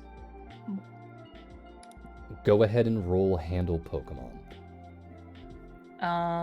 Yeah, I can do that. 1d 20 plus that.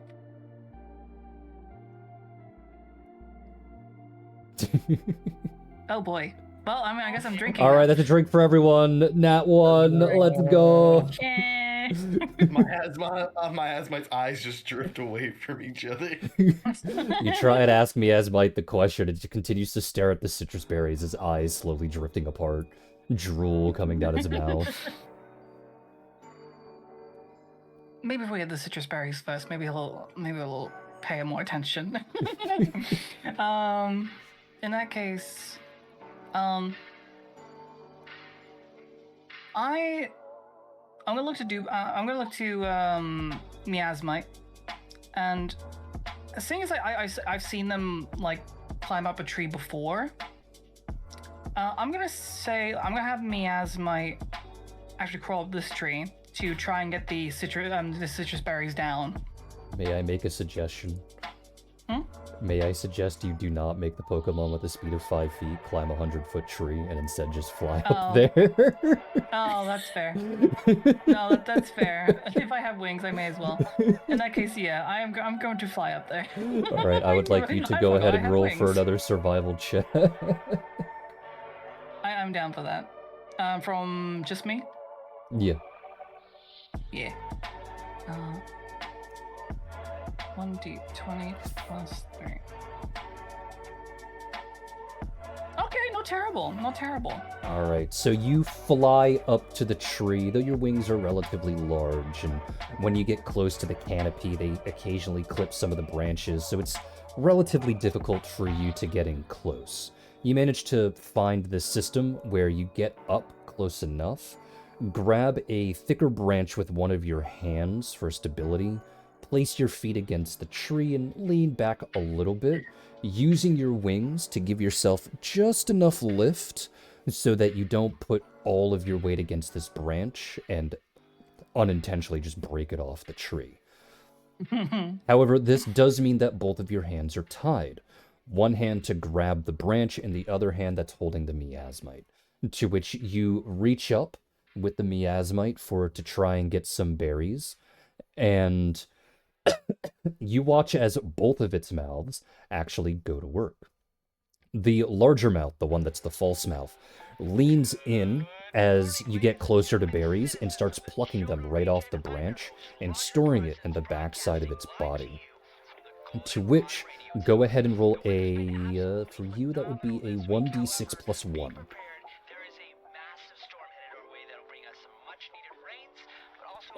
So Miasmite manages to pluck off 5 citrus berries to hide in the back of its false mouth, potentially for it to snack on later. But it does also manage to pluck off a normal citrus berry, to which, as you slowly pull it back towards you, you see that the citrus berry is now being very messily eaten into, as your hand is now slightly stained yellow, and its real mouth, the tiny triangle of its real mouth is stained with yellow as well, as it just goes, lemon. Okay. I love that a lot. And then I'll pet her. I think, is it her? I think I'll pet. I thought it was a guy, wasn't it a guy? Let me check. No, it's female. Oh, it is female. Okay, female okay. shiny. Yeah, I'll pet her and fly back down. And I presume okay. Well, I'll pick the patches and just in case anyway. Well, no, you just got the citrus berries. Oh, okay, that's fine. Consequence of the nat one, sorry. No, that's fair. All right, and then we go back to Kennard and Tulip. And Kennard, as you're getting close to the cherry bush and you begin to prepare yourself to like pluck. Oh, wait. Yeah, how Yeah, did I spawn Jade, not here? Kennard. Sorry, Jade. I may or may not be a little drunk right now. Anyway, Jade, as you start getting ready to pluck some of the bushes, you hear from around the corner from Tulip going, Jade!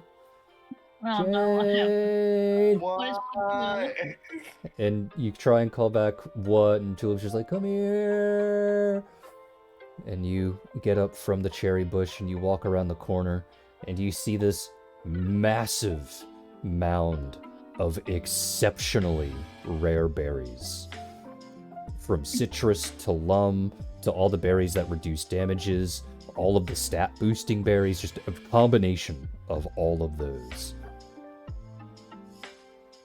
Oh my Look what god. I found. Tulip. I would like the both of you to go ahead and roll for perception. Over perception. Oh no, I'm scared. Okay, 1 sec. they seem to be all orange berries. Oh, throw them away! Throw them away, they're useless. That is a 26.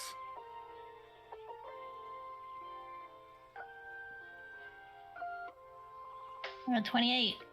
Nice. Nice. We see everything. So both of you passed here, so good job. You didn't fail. No one's drinking just yet. Let's celebrate, baby. It's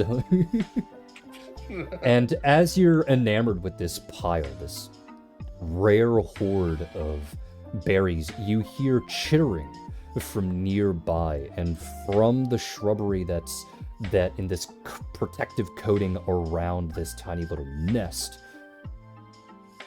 Oh. a Schizor emerges. An Auralonian Schizor emerges, chittering before staring down the group rather angrily and clacking both of its claws in your general direction. It seems to be trying to intimidate the both of you to leave, and isn't necessarily looking to fight at the time being. Jade's gonna try and convince this Pokemon, like, hey Scizor, I know this is your pile. Is it okay if we take some, not all, some of this? Go ahead and roll for diplomacy.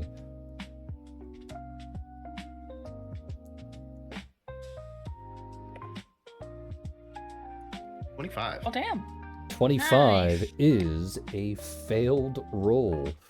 Oh my god. Jeez.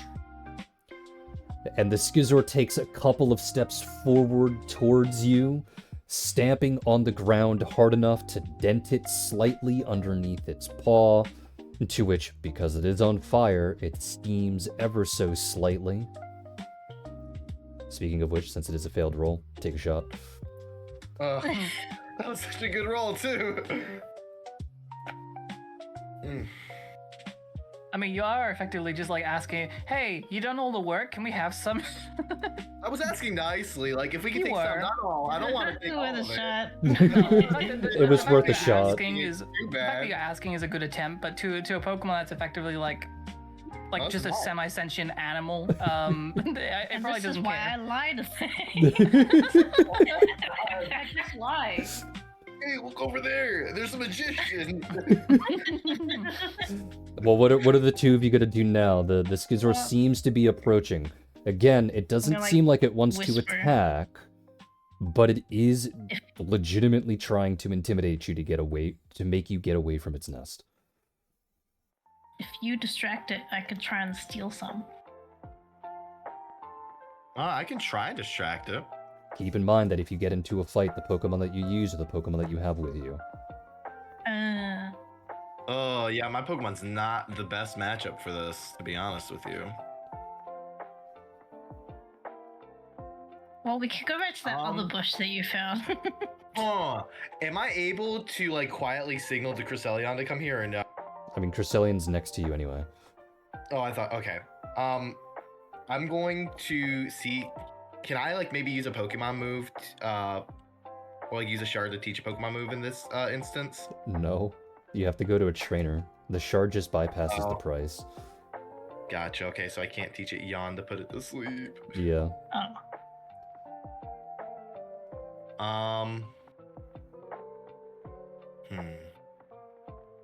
Don't want to battle this guy. Maybe I Something like chuck that. balls at it long enough to keep it immobilized while we take some berries. Well, I'm gonna say you have 6 seconds to figure it out before you're jumped. Philip, you get to Oh, decide. God. 5, 4, Uh, 3. what do you want to do? We could go back to that other bush. 2. I'm gonna distract it so the tulip can All right. tulip can go steal some things. How are you gonna distract it? I'm going to show it a cool card trick. Okay. Magician time. Roll for perform. Roll for perform. All right. Oh man, I'm gonna fail this check again because that is a +1.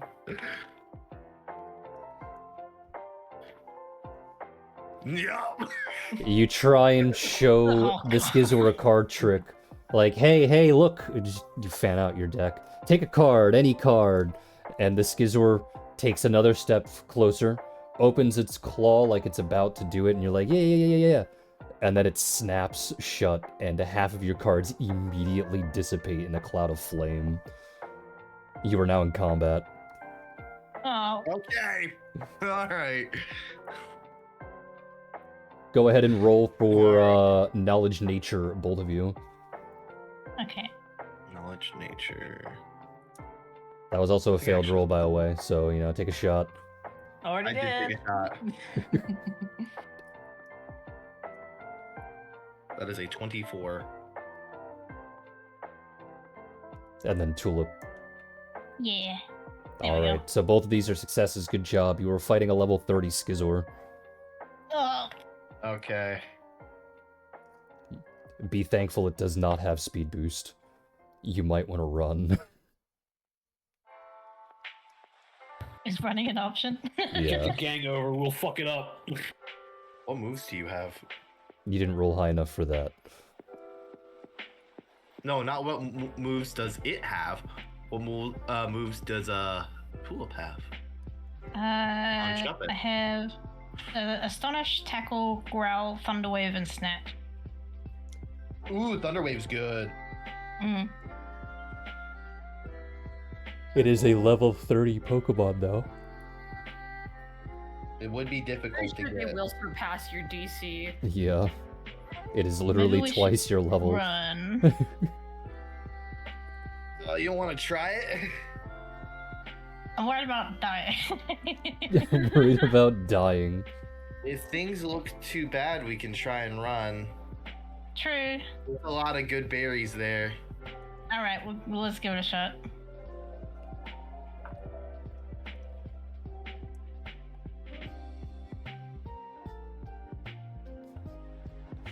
So you're both running? No. I thought we were fighting it. Oh, you're both okay, good luck.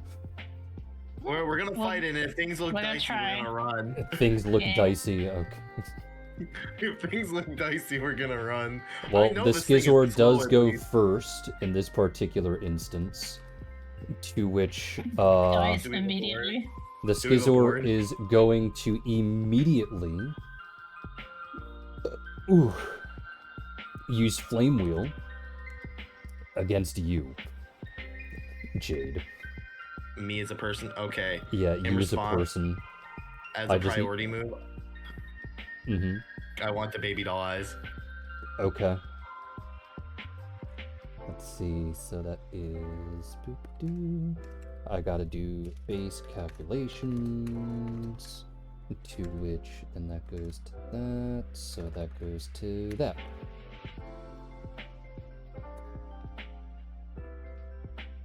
$27 hits anyway. Yup. Yeah. Alrighty, so that is a base of 16. However, like I said, while it does not have speed boost, it does have technician. So that is immediately Oh. boosted by 50%, And then due to the fact that it's stab, it's boosted by another 50%. Jade immediately takes 36 points of damage. I'm down. Immediately down. Oh, Jesus.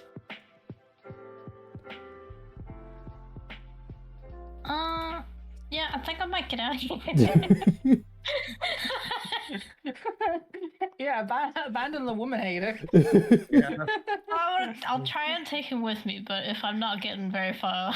You would have to make a strength check, but I don't think you have a very Oh, good I have strength. no strength. You know what? I'll leave and come back with help.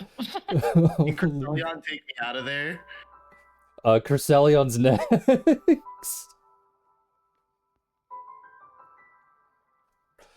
Next in turn and also next to die. What is Crescelion gonna do? Oh, God. Cresselion's going to, well, they actually have a speed of 30 right now. Yeah. So they're just going to flee as far away from the Scizor as they can. And, is Scizor, like, right next to them since we don't have a board? Yeah. So would it be attack of opportunity? Yeah. Oh, I thought Crescelion would be, like, right next to me. Not, like, right next to Scizor. Is that something that you're willing to risk? Yeah, it's something I'm willing to risk. Alright, well. I wanted to try and drag Jade. Would a 16 hit the Crescelion? Yes, actually. Okay. So it's a base of 18. Plus 50% from Technician. Plus 50% from Stab. Times 2 for being super effective. Does Crescelion live with 81 points of physical damage? Absolutely. Absolutely. Bloodied. Alrighty. Crescelion. Let me see, actually. Let me see if it's... Oh, almost burned. Literally almost burned. Oh my god. Not even severely bloodied yet, but it is bloodied. Actually, let me double check. Is Flame Wheel at 20%? Yes, it's at 20%. So you literally dodged being burned by 1. Oh. And then, Alright. Tulip, you're just running away, right? I'm running. I'm All right. diving into the Already bushes. gone, I think. Go ahead and make a dex check. Okay. So Crescelion succeeds in running away with me. Well, Crescelion needs to make a strength check in order to drag Wrong you. sheet. Oh.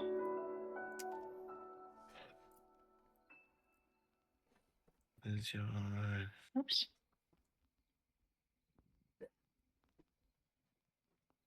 That is a nat 20. Crescelion is beefy. What the fuck?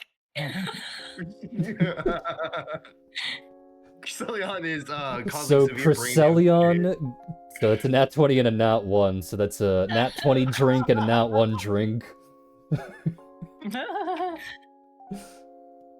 So Crescelion grabs Jade's unconscious body and starts running away, just dragging Jade behind by its mouth.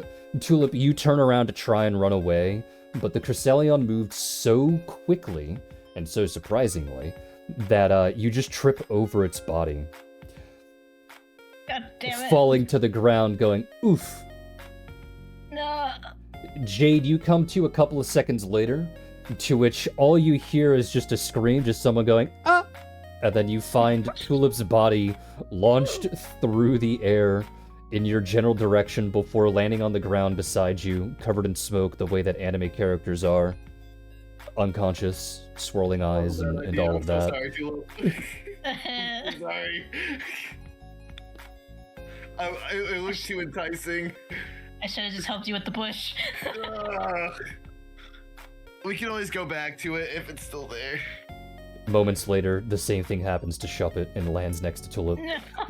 Oh, hey, there's your Pokemon.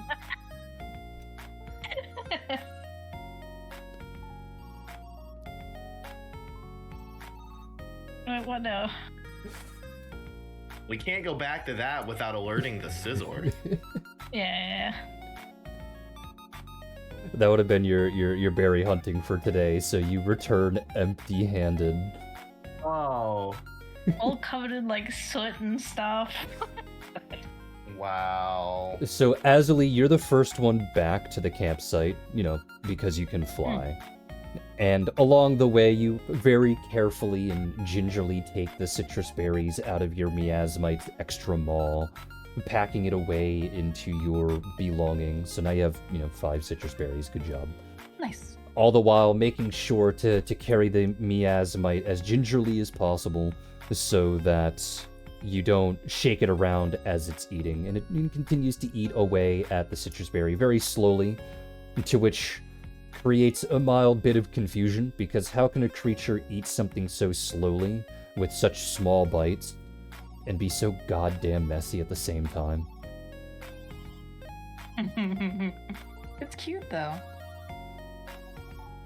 Oh, but that actually does bring up a question. Like, if I was originally going to think of, like, making a big feast for it, like, what sort of portions do I want to even use for that? Because then I'm just thinking, like, am I going to go over the top and it's only going to have, like, even, like, a tenth of what I was originally thinking? I don't know how much it actually eats. Fair, but you also don't have all the ingredients yet, so you don't have to worry about that yet. Yeah. The second and third to return would be Jade and Tulip, to which both of them are covered in soot, with Tulip slowly patting her shuppet and trying to get rid of the remaining burn.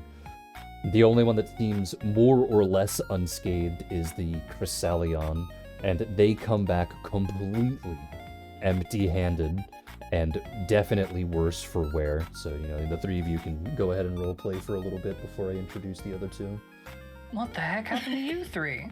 An Auralonian scissor. Oh, I had good such gracious. good berries too.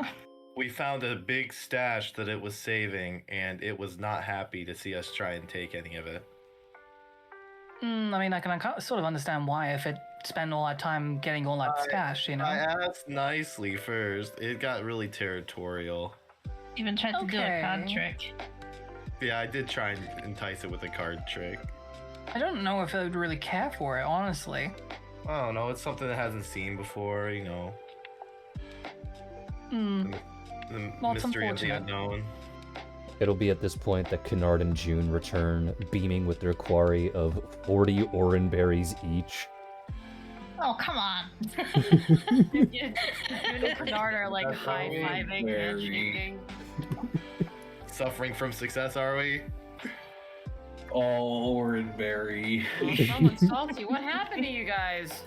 We got burned. Is scissor. Oh. Oh, well, that makes sense. They're very territorial, especially around food. Why didn't you just pick up a bush and shake it? Well, it was Well. in the bush. It had a stockpiled mound of berries. I don't think that that would have been an option. I'll remember that for next time, though. Thank you. Yeah, Very no sarcastic. problem. You know what?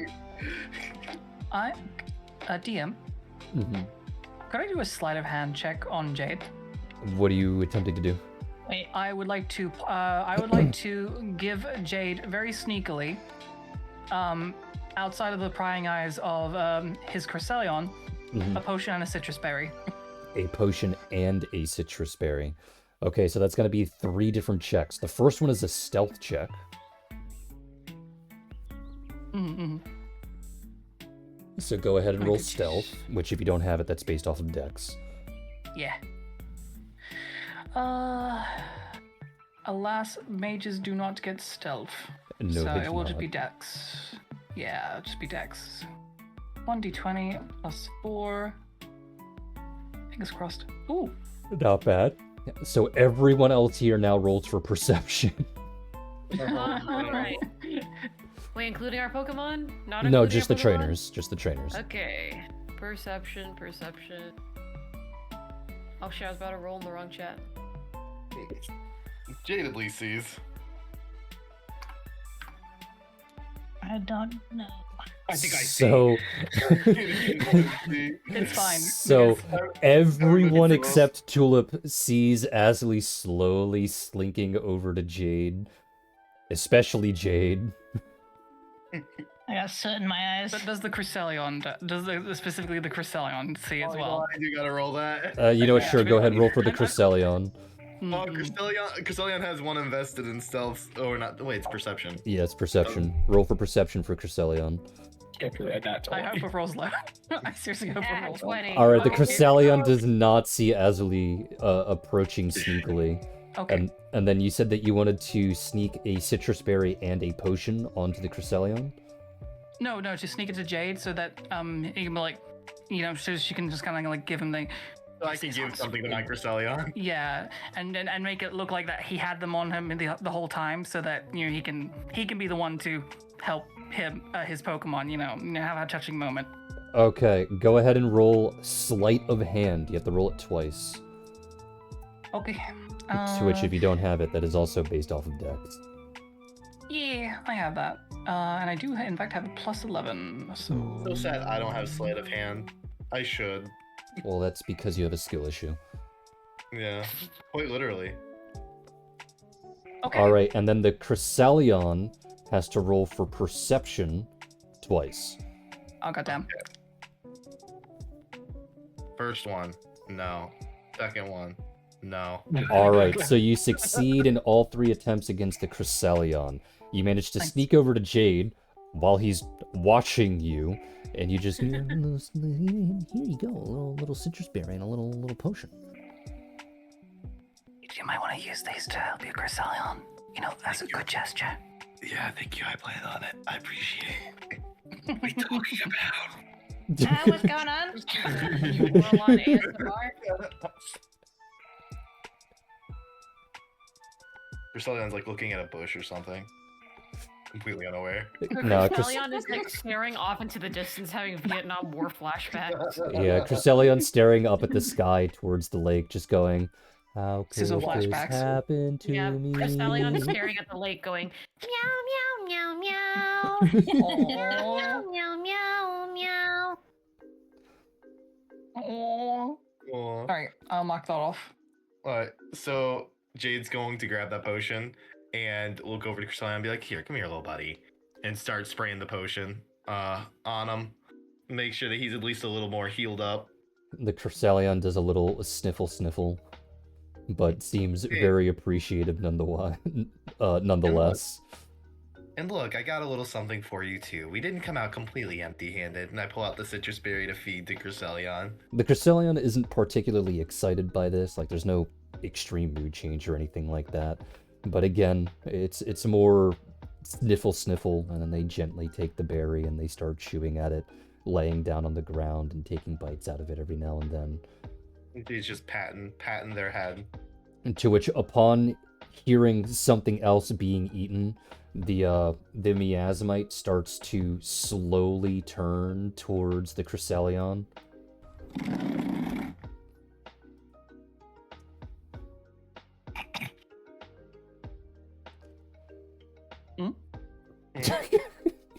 Was that a freaking garden chairs? No. The one trainer that was supposed to be paying attention wasn't paying attention. No, I was listening, but I thought it was meant to be more to that, No, it's just threateningly turning towards the Cresselia because it hears more food. Mm. I'll proceed to gingerly, not necessarily gingerly, but I will pick up the miasmite and. Well, the miasmite's still in your hands. It's just okay, it's still turning nice. towards the Cresselia going, food. I see it's finished its first citrus berry then. It has not. That's what makes it funnier. Oh, that's it's just greedy. Okay.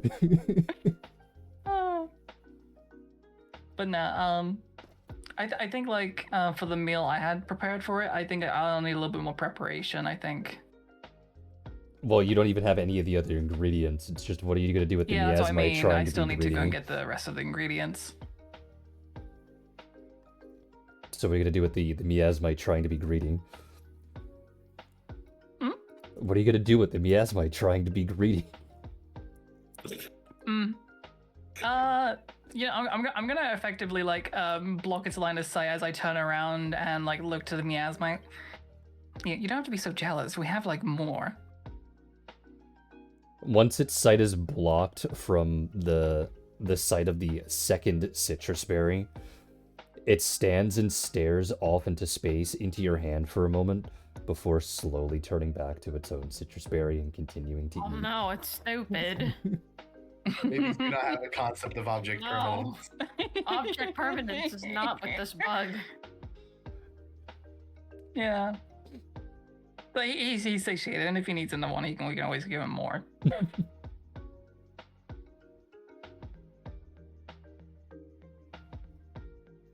About tulip and shove it.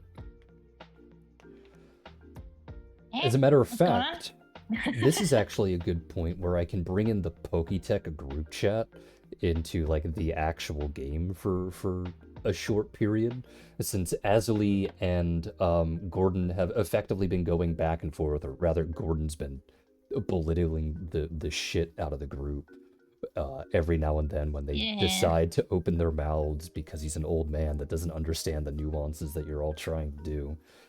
And in response to Azuli talking about their desire to go to Lumion, Gordon's just going to double down and effectively say that you have no skills that are worth having for a burgeoning nation. And then he's going to send a recipe with a picture attached, attempting to brag. Well, I won't say brag, but attempting to show it as an example, as a helpful skill, saying, can you even make this? And it shows itself to be this large, juicy flank steak that has been topped off with several different spices, with a side of salad and some candied fruit on the side. The reason why I bring this up is because, Azuli, since you are intent on helping your miasmite be feasted to like this large, extravagant dinner, you would immediately take inspiration from this to try and replicate it. Ignore that. The bot doesn't like him. Just Ignore that. Love What do you that. mean by ignore that? I didn't do the bot thing in the Poketech group chat, but don't worry about it. It's because you probably didn't include the space. Oh. Yeah, so if you actually go back and edit, like just Ah, damn. right click edit and then hit space and then hit send after the I did. Should I try sending it again? Oh no, there we go. there you Send it. go. Cool. Yeah. Sure. Adorable, fantastic.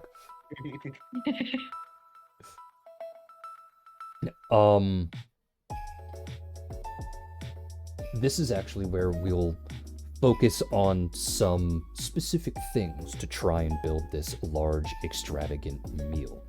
Candied fruits are incredibly easy to make. Like, ridiculously easy to make. It just requires salt to deliberately dry them out, and then vinegar and sugar and literally nothing else. But fruits, I say in big quotation marks, are actually just the berries that are in Pokemon. They're all designed after various types of fruit. So, the question is, which ones do you guys want to use? Because you have 4 citrus berries now left and 80 orange berry. I wonder which one we're gonna be using.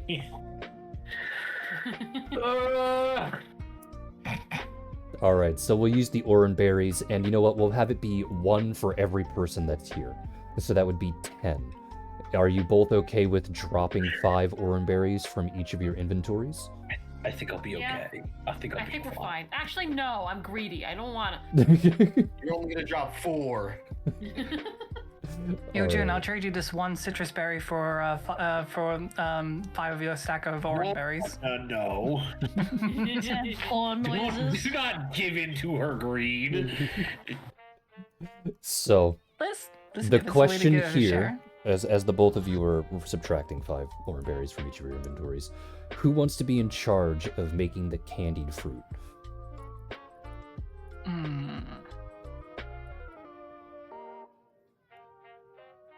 What's Or my actually, skills let, again? let me ask it like this. There are actually four things that need to be handled. The first one is making the candied fruits. The second one is setting up the cooking ware for both the vegetables as well as the meat. The next one is hunting down the vegetables, and the last one would be procuring the meat. So those would be the four major things between the five of you, technically. Jade will be male wife and Candy the fruits. Jade will be male wifing the fruits. Just like the bottom you are. That is very true. I will hunt down the meat. I will procure the meat. I'll try and find some vegetables. Redeem myself.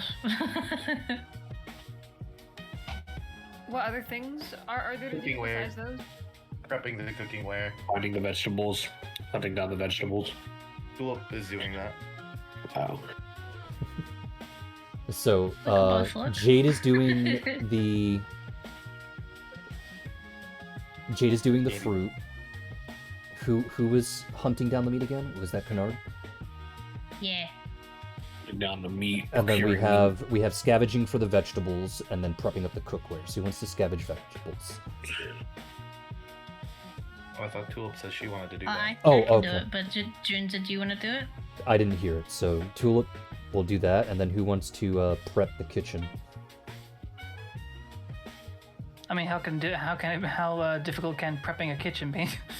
You get to roll for it, which means It maybe could be a difficult. travesty. Well, considering I don't have any any skills in craft or anything like that, I don't know. Well, the cooking process is different from the prepping process. Unless you want to switch with Tulip, who may or may not have more cooking experience. Do I? I don't know.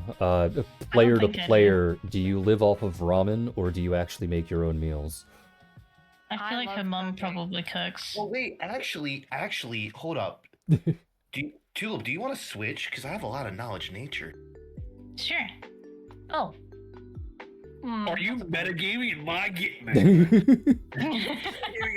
One metagame is one drink. Everybody drink up.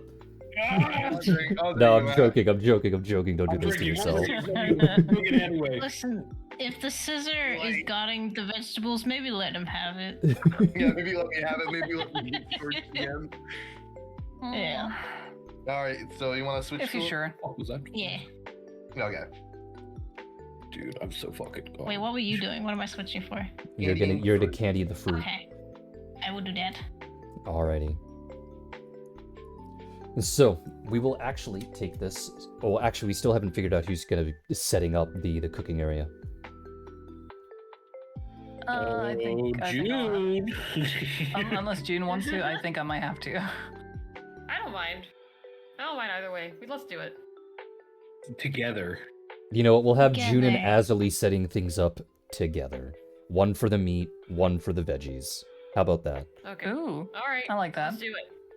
All right, so this is how we're going to do it. We're going to actually start off with Tulip to prepare the candied fruits, to which the very first step is actually soaking the fruit to make sure that they are nice and washed, to which, if people actually want to like write this down because this is an actual recipe, that I'll go over with you. Make sure you got a pen and paper. That is if you care about making candied fruit. So you soak the fruit first in order to wash them off. So this would be a basic craft check. So this would be an int check, to which the only way that you can fail is if you nat one. Because it's like the easiest step in the world.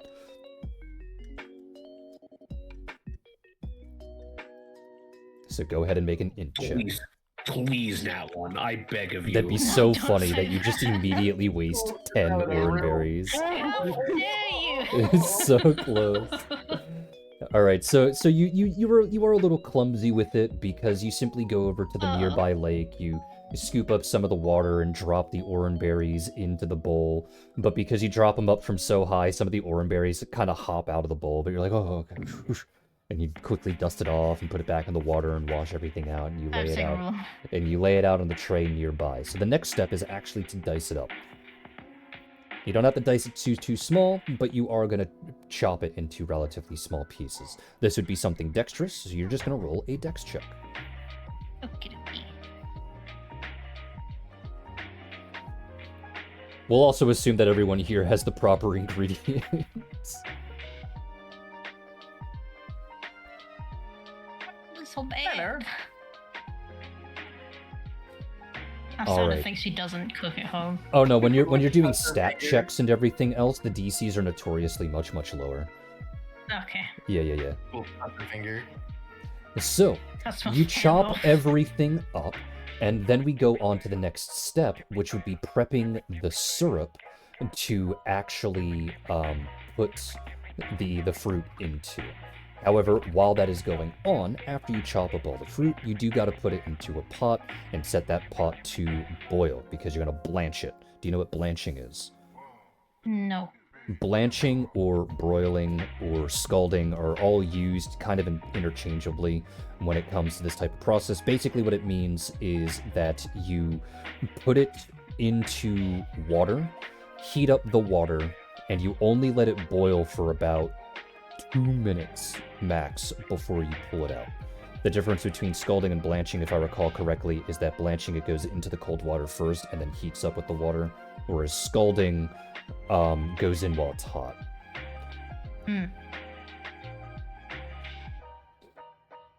I might have that backwards, but basically It's backwards. it is backwards? Okay, my bad. Boiling water, ice bath. Ah, okay. I got it backwards, my bad. But that is basically the process, to which that would be a wisdom check, because you want to make sure that you count out the time properly. While that is going on, June, you'd be the one in charge of the vegetables, which means you would be the one that actually sets up the pot for this simple syrup. Now, simple syrup is usually just water mixed with sugar, but if you want actual flavor, you use white vinegar because it absorbs flavors much better. To which this, again, is just a wisdom check, because you Okay. put in 1 cup of water with 1 cup of sugar, and that's just kind of about it. You add more sugar if you want it to be more sweet, you add less sugar if you want it to be less sweet, but we'll just keep it in a 1-to-1 kind of formation, to which 17? both of you succeed. As that happens, Tulip, you pull off the fruit from the boiling water, you put it through a strainer to get rid of that water, and you let things cool down for a little bit.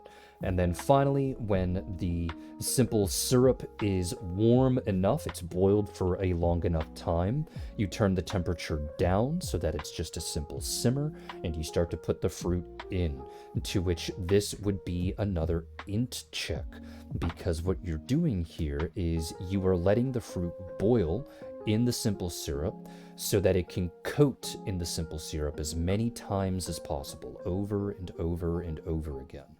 The more careful you are with this and the longer the process you take, the thicker that coat becomes. Oh. Okay. So normally you boil this between 15 and 30 minutes, and we'll say that you don't want it super sweet, I guess. So you only boil it for about the bare minimum, to which you then pull it off, you strain everything out, and you let it sit inside of parchment paper, I think is what most people use, but it doesn't really matter, just as long as it's something that allows the simple syrup and the fruit to sit together for a little while as they cool down. The next part, however, is a bit difficult, because you take more sugar and you actually have to sprinkle it into this warm syrup and quickly mix everything around so that all of the fruit involved get this extra coating of sugar, to which this would be yet another craft check. So another int check is what you're going to roll.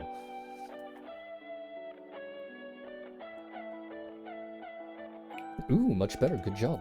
You actually do this Yay. quite well. You sprinkle everything in and you mix it up, and then you sprinkle another layer in and you mix it up, and you sprinkle another layer in and you mix it up. And then from there, the very last thing is that it needs to go into a place to be chilled. To which, again, I'm not gonna make it so that you didn't have a portable fridge, but who the fuck cares? You have some icebox or something to actually chill the candied fruit here. And this, however, is very dexterous because you have to pour it into a container. So go ahead and make another dex check.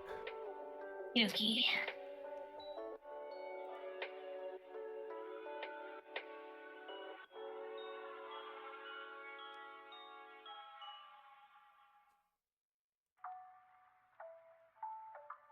All right, good job. You rolled very well. And while a little bit of the syrup has poured out on the side, nothing a little bit of just licking the jar to taste it yourself doesn't solve. So, good job. You didn't have a single failed roll. You closed the jar, you put it in the icebox for it to chill, and you just let it sit there and wait for the rest of the meal to cook. To which we will go over to the vegetable. To which this is also relatively simple. To which, Jade, you need to find 3 different kinds of vegetables. You need to find wild cabbage, wild onion, and wild scallions. Though, player to player, do you know what any of those actually look like? Wild cabbage not is easy. Scallions. Wild cabbage is easy. Not scallions. But do you know what a wild onion looks like? I think so. Like it's like meadowy, isn't it? It's like it kind of looks it doesn't have flowers on top of it, like white flowers. You are correct. Here, I'll send a picture of it here in Home of the Bots for you. Okay. This is what wild onions look like when they're out in the wild and ripe and ready to be plucked. They do have little flowers on top of them, distinct in the fact that they're all bunched together, and they kind of look like a weed. Okay. Wild cabbage is obviously, you know, much easier. But What else did you say? wild scallions. Do you know what wild scallions look like? No, I do not know what wild Okay, scallions look like. it might be because of the region. Do you live northeast? Because they grow very live easily there in Midwest. southeast. Midwest. Ah, okay, yeah. So they wouldn't be as native there. There might be, but I know I know this particular picture isn't super helpful, but I'm sure you know what scallion greens look like. Yes. Yes. Like when they're all together, they're basically identical, but they blend in to look like lemongrass. So they look like this. They're very similar to lemongrass, but if you grab them by the base and yank them out, you got little scallions on the bottom. Regardless, you're gonna make 3 different survival checks to try and find wild cabbage, wild onions, and wild scallions, specifically in that order. Okay? Survival is off of what? Since I actually do not have survival. Wisdom. Wisdom. Okay.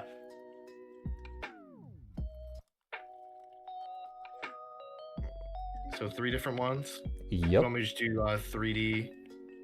No, not. Yeah, no. Alright, that's 1.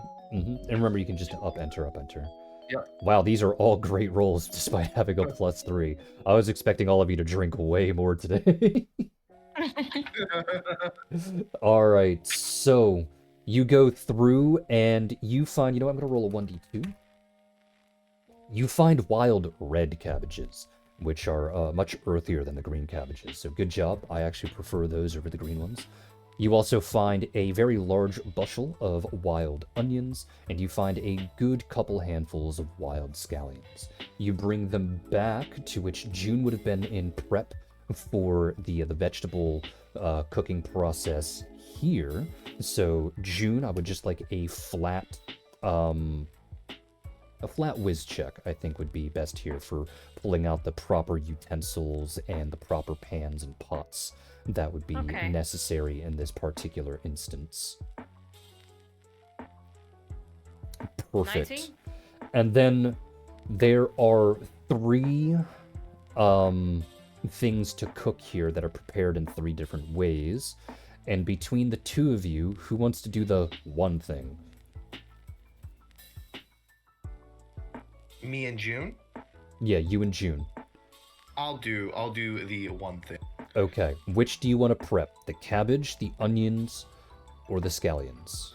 I'm gonna prep the scallions. You're going to prep the scallions. All right, to which that means, June, you would go first. You're going to be prepping Okay. the onions first, and you live with me. You know how to prep onions. You just chop off the green part, dice everything up, and you prep it so that you can use it not only as a based, but you can also use it in a sauce. So that will be, we'll say 2 different craft checks. 1 so that it can be fried with the meat for flavor, and 1 for the other onions to be set aside to make a pan sauce. And if it's not, it's just intelligence, right? Yeah, it's just intelligence. Can I do 2d20 plus 2? Yeah, that's fine. Alright. Alright, so both of these would succeed. You would divide them up into the different pans.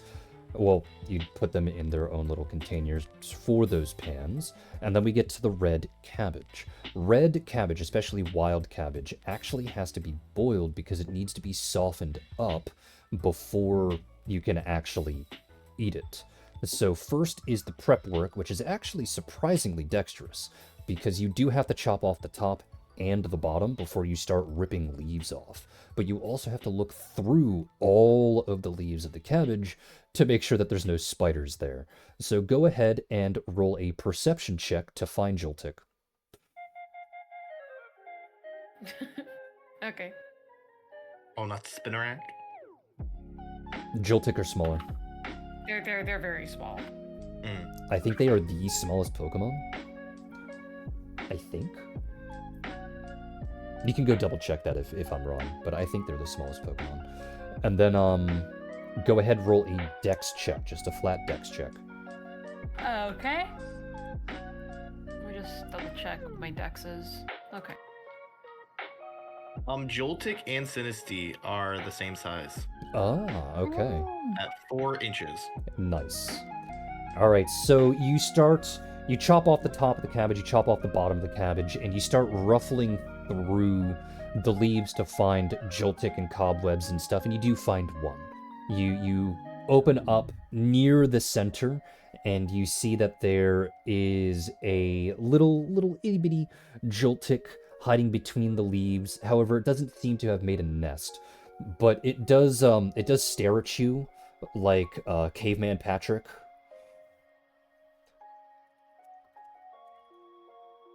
There's no thoughts behind the eyes. Whereas So I'm trying cute. to find the meme for Caveman Patrick. I wish I could take this one with me. Oh yeah, he's just staring at you like this, huh?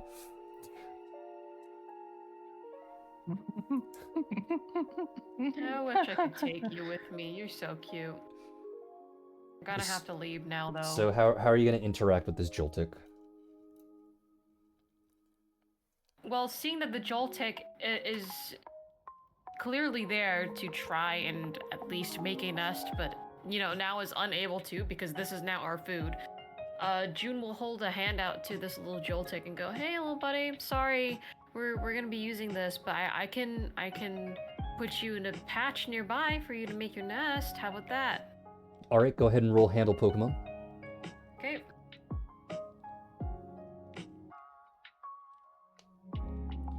Resisting the urge to not take it home with me. Grab and What then the fuck cuteness do you mean by this aggression. interaction failed? Just reach for the Joltik and cuteness aggression kicks in, so you accidentally squeeze instead. No. So No. you reach down a finger and you try and convince it to leave, and as you do that, and As you talk to it and everything else, the Joltik stares back at you, and then suddenly it lifts up its little pedipalps and it starts to wiggle back and forth. And as you look at it, Alistair comes over your shoulder to watch, and he looks at you, and then he looks back at the Joltik, and then he looks back at you, and he goes, "The Joltik thinks you're pretty. It's doing the little jumping spider mating dance." Aw, you're so cute. Can you come onto my hand now, please? You hold out your hand, and it crawls on, and it continues to do this little show for you, wiggling around, hopping up and down, spinning in a big circle, before eventually finishing with a big flare. June looks at the little Joltik and looks at Alistair like, are you sure I can't have a 7 Pokemon team? I kind of want to keep him. You know full well that we can't. You can try and send it home. Can I take him home? Sure, we'll quickly go back home, and that way you can give it to Mom. I want him to be mine. You can stay in my room.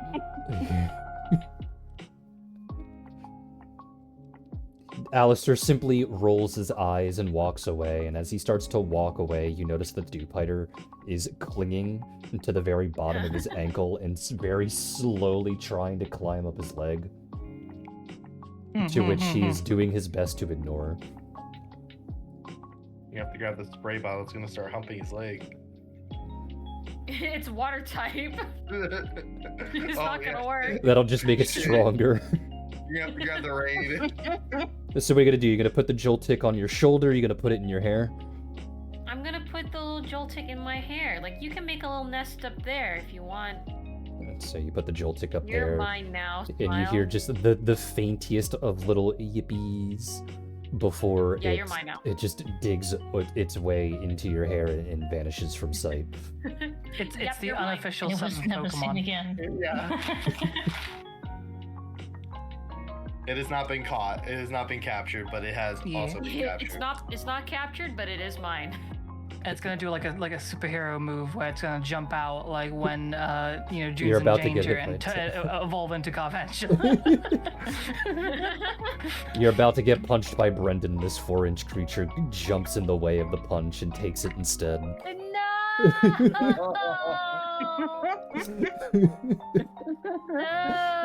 You get slammed into the ground by your hair, and suddenly the nest never is let ruined. anything bad happen to you. I must give you a name. You look up at the sky, and you see just the faintest image of a white-haired, purple-eyed individual smiling back down at you with a big thumbs up, followed by another visage of a very angry drow woman.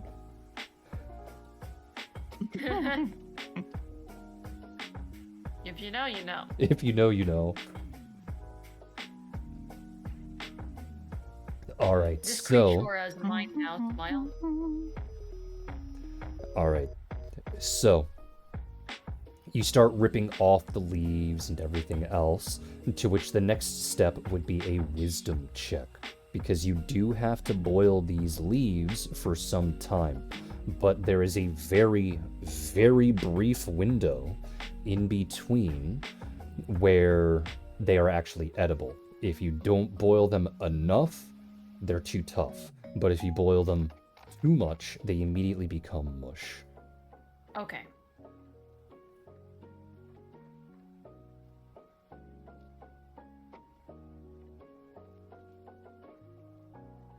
Excuse me.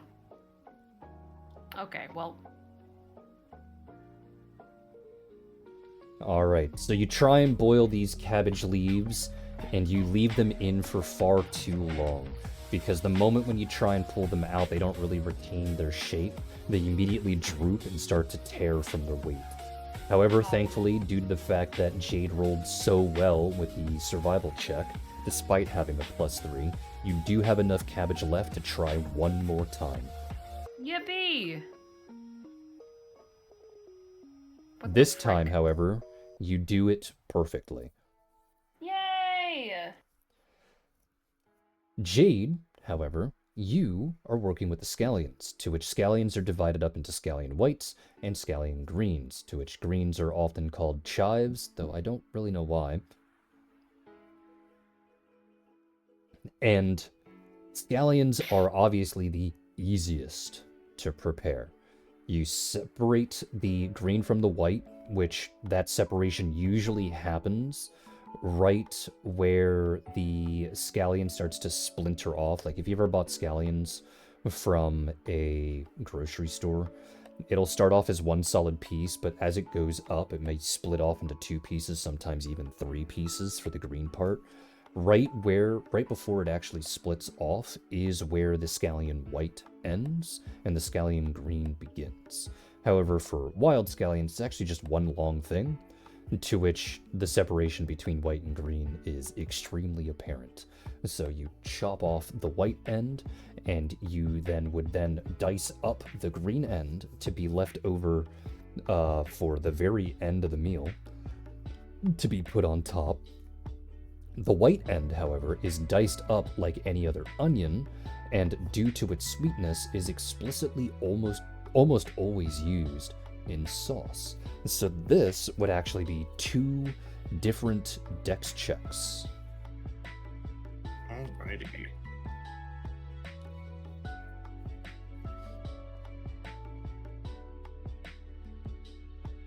One. That's 2. And you do both of this perfectly. You separate the green from the white, you immediately chop up the greens, and you set them off into their own little container for much later so that they can be used as a topping. And you very perfectly dice up the whites, despite the fact that they are just so small, and you throw it in with the rest of the onions that are designed to be used for this particular pan sauce. It'll be at this point that we actually go over to securing the meat. So, Kennard, you're the one that was in charge of fishing, right? Yep. You pull out your big old fishing pole, and you go ahead and roll for survival. Glorious. Showing why he's male wife by getting every single roll perfect. 1d20 plus my wisdom, is that correct? You know, that actually reminds me of a joke. I know this has actually been passed around on the internet for some time, but I did know a kid by the name of Hunter, but he was a staunch vegan, so everyone called him Gatherer. Interesting. Oh my god. Was that your survival check, Kennard? Yep. Alright.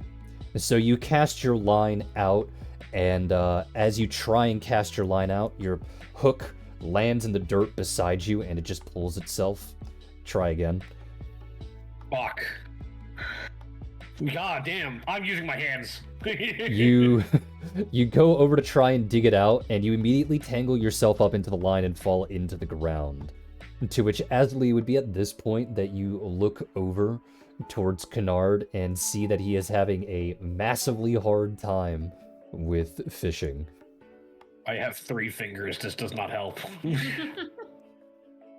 Okay. Should I assist him with untangling him first? I mean, if you have better than a +0 for your survival, you could potentially take over for fishing instead. I can give it a go. 1d20 and let me see. My wisdom is +3, so I don't have any levels in survival. Wizards don't get it, sadly. I see. Yeah, so I'm just gonna have to just hope and pray that we do this. All right, so that's your whiz check. Yeah, it's my whiz check. Oh well, I didn't really ask for that. I was gonna ask for Oh, Dex okay. if you were gonna untangle him. Oh, okay. We'll do the dex check now then. Okay. And then if I need to fish, then that's my roll. So could I use Mage Hand to support this roll? No, but you can use Mage Hand for other things. Got you. Because this is more of a dexterous thing. Mage Hand is just for carrying stuff or holding things. Okay. Yeah. In that case, I will do it'll be +5. Oh, and will it be just a dex check, or would it be sleight of hand? No, just a dex check. With the dex check.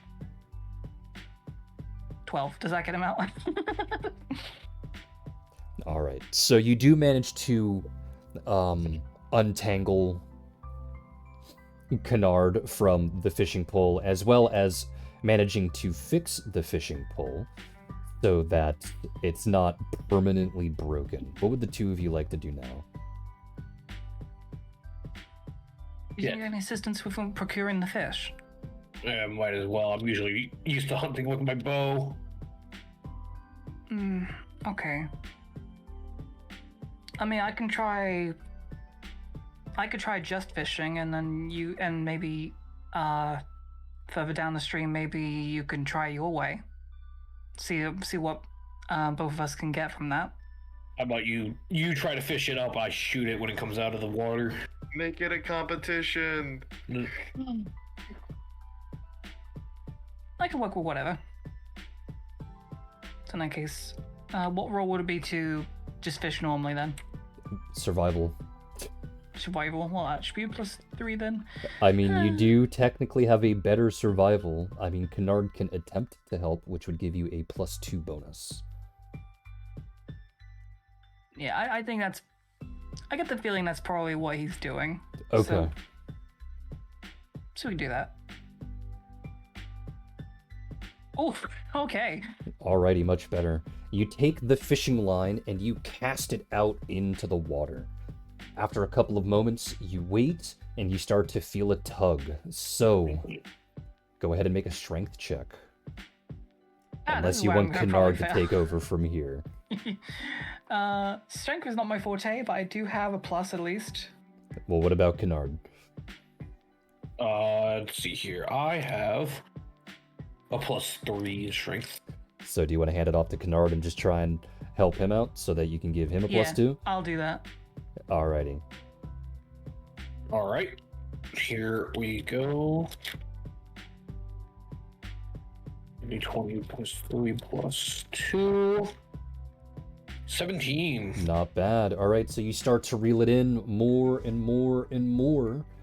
And as it gets close to the meniscus, the edge of the water, you can potentially make out its shape. So the both of you can go ahead and roll for perception. Ooh. Let's see. Is my perception. So I call it this number. Yep. Go. Oh my god, we double You two. both failed. Good job. Double drink. Don't know Let's what it go. Oh no. Double chug, double chug. Alright. I hear Jade regretting her life choices right now. Mm-mm. Everything's fine. Can Jade come and help them? It's a please? vegetarian meal. So you don't see what it is before it reaches the water, and when it pops out, what you get is a Magikarp.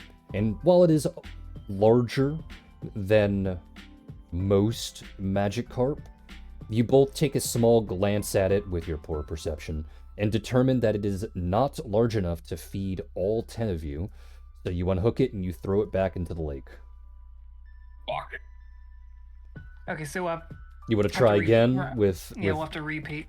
with Azali doing the survival check and then Kennard trying to do the strength check to pull it back? Yeah. All right, so Azali, go ahead and roll for survival. Remember that you do get a +2 on it. Yep. Exactly 10. Okay. Well, that is good enough to cast a line out, and you do sit for a little bit longer here, to which then you start to feel a tug, to which Kennard, you can go ahead and roll for strength. Yep. Let's see here. No, don't mind that. Accidentally press enter. +3 +2. That's 13. All right, so it starts to get closer and closer to the surface. Both of you can go ahead and roll for perception. Okay. 20 dirty. Dirty 20. And 25? Oh my god. All right. So as the creature starts to get reeled in, you start looking at the shadow, the water, and everything else.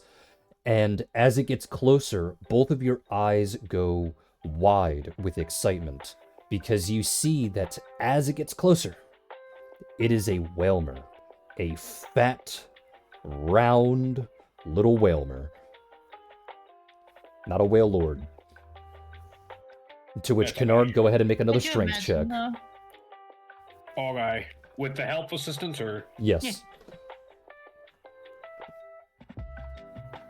All right, so you and Azuli pull with all of your might, trying to pull this whalmer out of the water, and eventually it pops, like an actual pop, out of the water, and it flies through the air at both of you, to which it screams as it starts to fall in your general direction. To which, as it gets closer and you're like, oh shit, and you start to try and move out of the way so that you don't get hit by this whalmer that is... how large are whalmers? I know I'm making it larger than it normally is. It's 20 feet, if I remember. A huge beach ball. I know it's a huge beach ball. It's 6 feet. It's 6 feet wide. Oh god. Yeah. So, very, very big. And this one's even larger.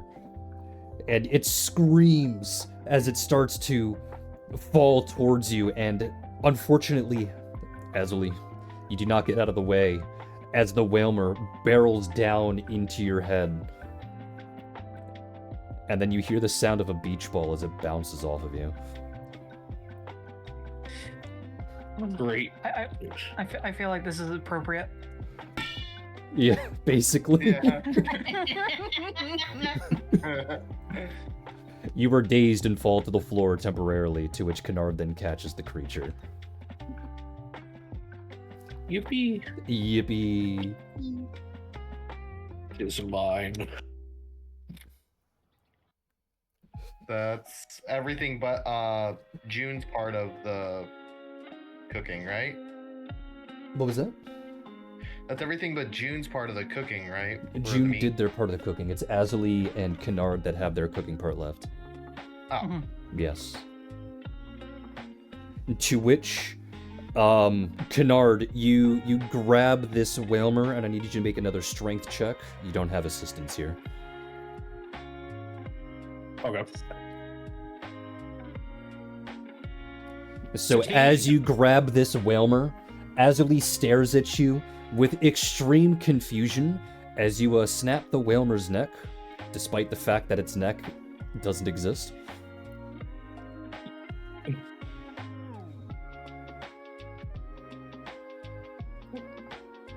You just rotated. What the heck? rotated idiot. It just needs to believe that its neck is tapped, is all. I didn't realize whalmers were orcs.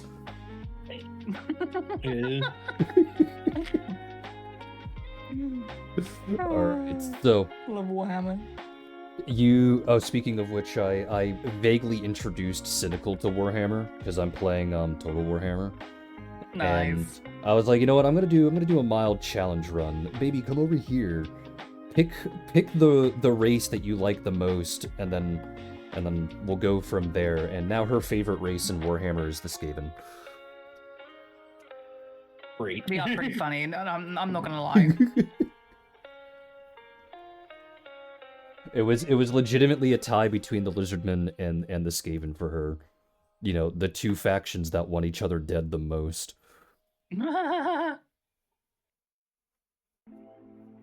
Alright, so, which one of you wants to dice up the whalmer into meat slabs to be fried, and which one of you wants to cook that meat slab?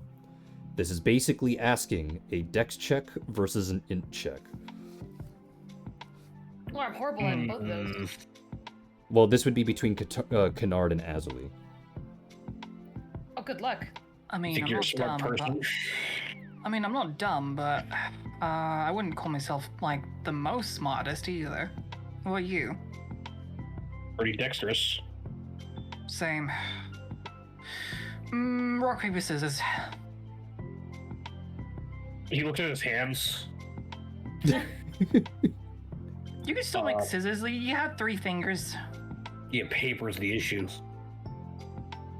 Paper's hold on, not yeah. the issue. Yeah, you just hold out all 3 of the digits. You know? Keep them together. Alright, so I'll have you each roll a 1d3. 1 will beat 2, 2 will beat 3, 3 will beat 1. Okay. Oh wait, I didn't mean to. Why did I do that? I didn't ask you to do that. 1d3. There we go. Rock. 3 Paper? beats 1. Azali, you get to choose. I'll do the dicing up. Alrighty, so Okay. Azali, go ahead and roll a dex check. Kennard, roll an int check. What? Oh God, help us all. Oh god, help us all. Oh, actually, no, it's not that bad.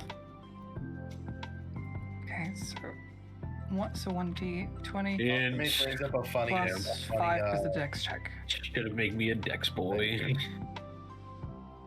Okay. I'm glad I did this. Alrighty, I'm not. so Azali, you very deftly chop up this Whalmer as if you have done it before for some strange, inexplicable, non-explained lore reason. As you cut out all of the unwanted and unused organs, you shave down the fat so there's not too much of it, so that each of the meat slabs that you present for everyone to have can sear as well as possible. And thankfully, she did this with such precision that Kennard, your DC actually dropped to an 8. So, My God. while you are not the best of chef, with some help and direction, one by one, you take each of these Whalmer steaks, fry them on each side until the coloration comes up until just about half before you flip them over. As you are doing this, however, who wants to be the person that is spicing everything, the one that's adding the spices to these dishes? I'll do it. Alright, Jade the male wife. Jade the wife. This would be a wisdom check as well as a dex check. Both? Yep, so you're gonna roll them one after the other. Wisdom first, then dex. Wisdom first. Then.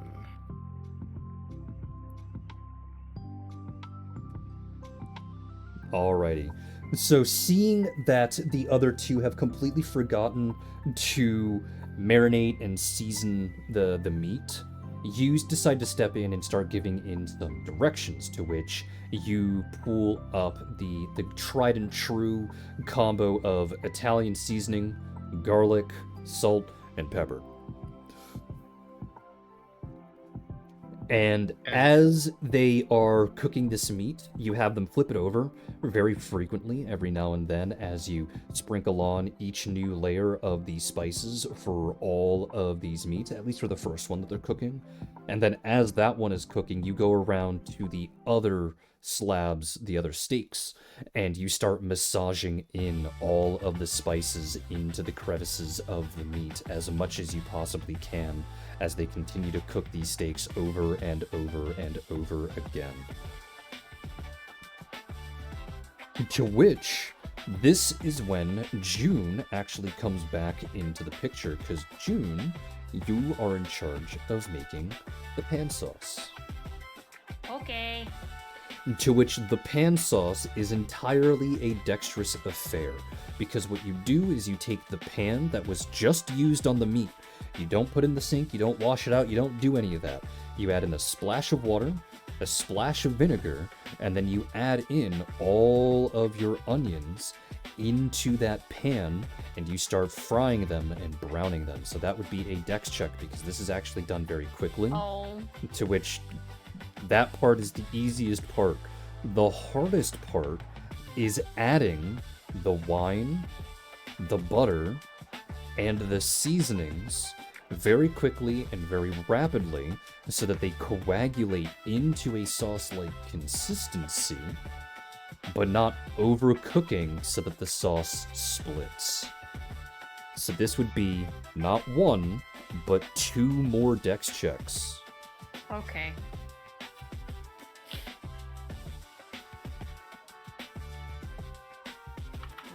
We'll do this. Alrighty. To which then we will have Tulip come back into the fray for one last thing. The artist of the group. Let's go. The artist of the group, like in-character artist of the group, due to your high intelligence score, I guess. You will be the one plating everything. I'm To an which... author. It's fine, it's fine. It transfers over, trust me. Okay. So, what you're gonna do is you're going to roll an intelligence check 3 times. Oh god, okay.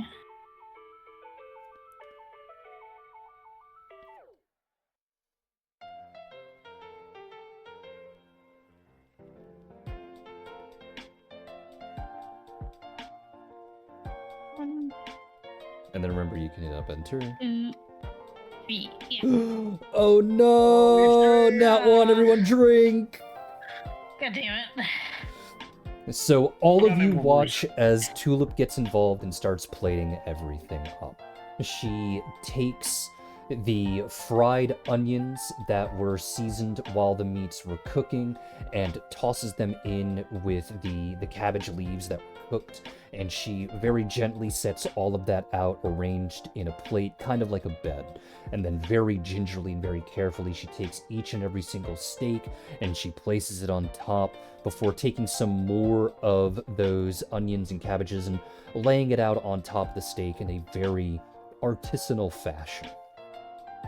She takes the sauce and she dribbles over top each and every single one of these creations, making tiny little patterns. And while each of these patterns aren't great, it's quite clear that she's trying to draw some little picture, like a smiley face or like a clown nose, a little X, maybe some squiggly lines or some vine design. And they're not perfect, but they're close enough, and it's honestly the thought that counts.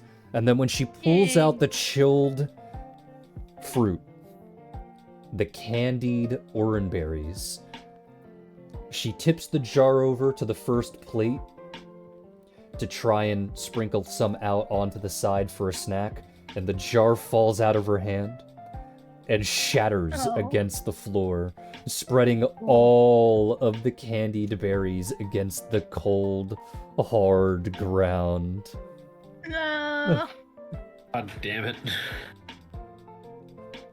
Quick, everyone roll a dex check. 5-second rule. Oh god! I got it!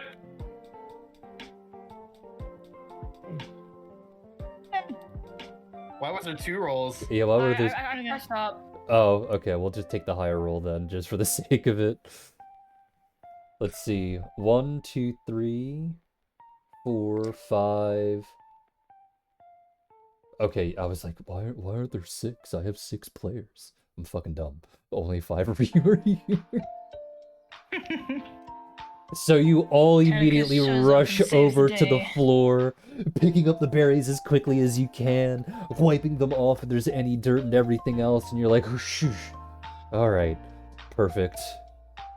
Phantom Chad roll. Jesus Christ! Oh my god. Oh my god.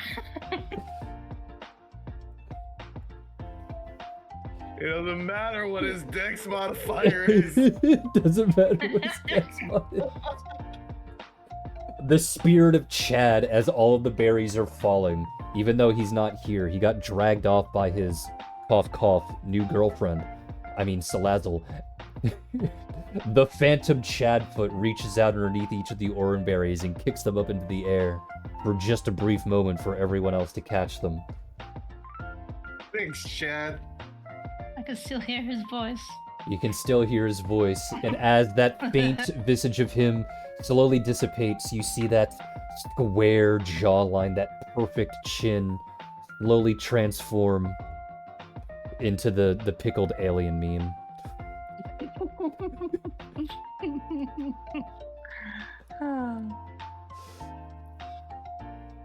But there you go. You have made actually a very, very basic meal.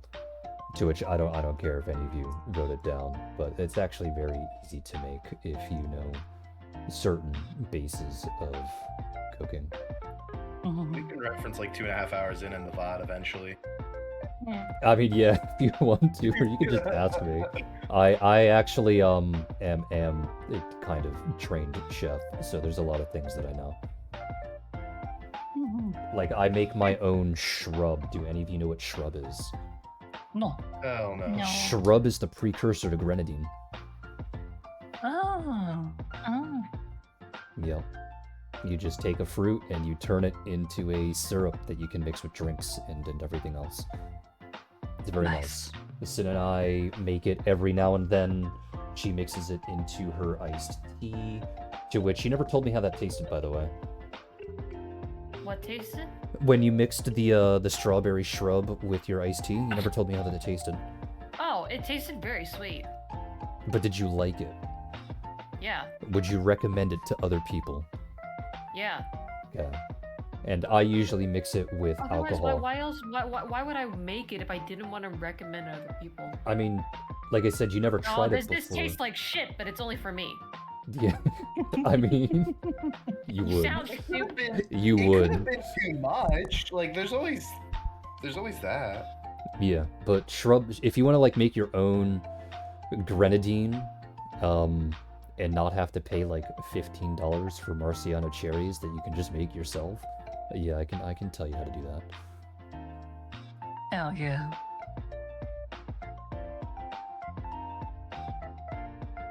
I used to do that for the LARP I ran a bar at. Would mix those syrups into lemonade and serve drinks. Yeah, shrubs are great. Shrubs are fantastic. But that would be, honestly, I would assume the end of today's session, because you met all your goals. You found berries, you made food, and you bonded with your Pokemon. All the Pokemon that you had out with you today due to the meal alone, because you literally did not fail in any aspect of making the food outside of like finding a fish to eat and preparing literally the last portion of the plate. So I would say that that is like a major success across the board. I thought all of you would be so goddamn hammered that you wouldn't know where your keyboards were. I'm getting there. You're getting there. I've been sipping anyway, so. Hey, you know what? One more shot for the hell of it. Why You not? know, one more shot for the hell. I ran out of alcohol, so I started coming down from it. Big thing. Oh, speaking of alcohol, how'd you like the limoncello? I fucking drink it. It's great. I have orange cello now. What the fuck? And you didn't share? What? Crazy. No, you're too far away. Sorry, bro. Damn. Fair enough. It was made out of blood oranges, actually. Ooh. Oh. Love blood oranges.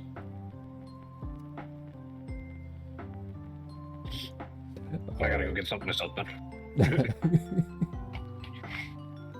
Alright, so that'll be where we end today's session, into which you would have significantly bolstered your Yippee! your bonding with your Pokemon. You're not there yet, but Oh. probably like one or two more really good roleplay sessions like this, and you 100% will be. Yippee! Hell yeah. My boy, my old grubbin. Alright, so I would like to Okay. thank you all for being here. I'd like to thank you all for coming out.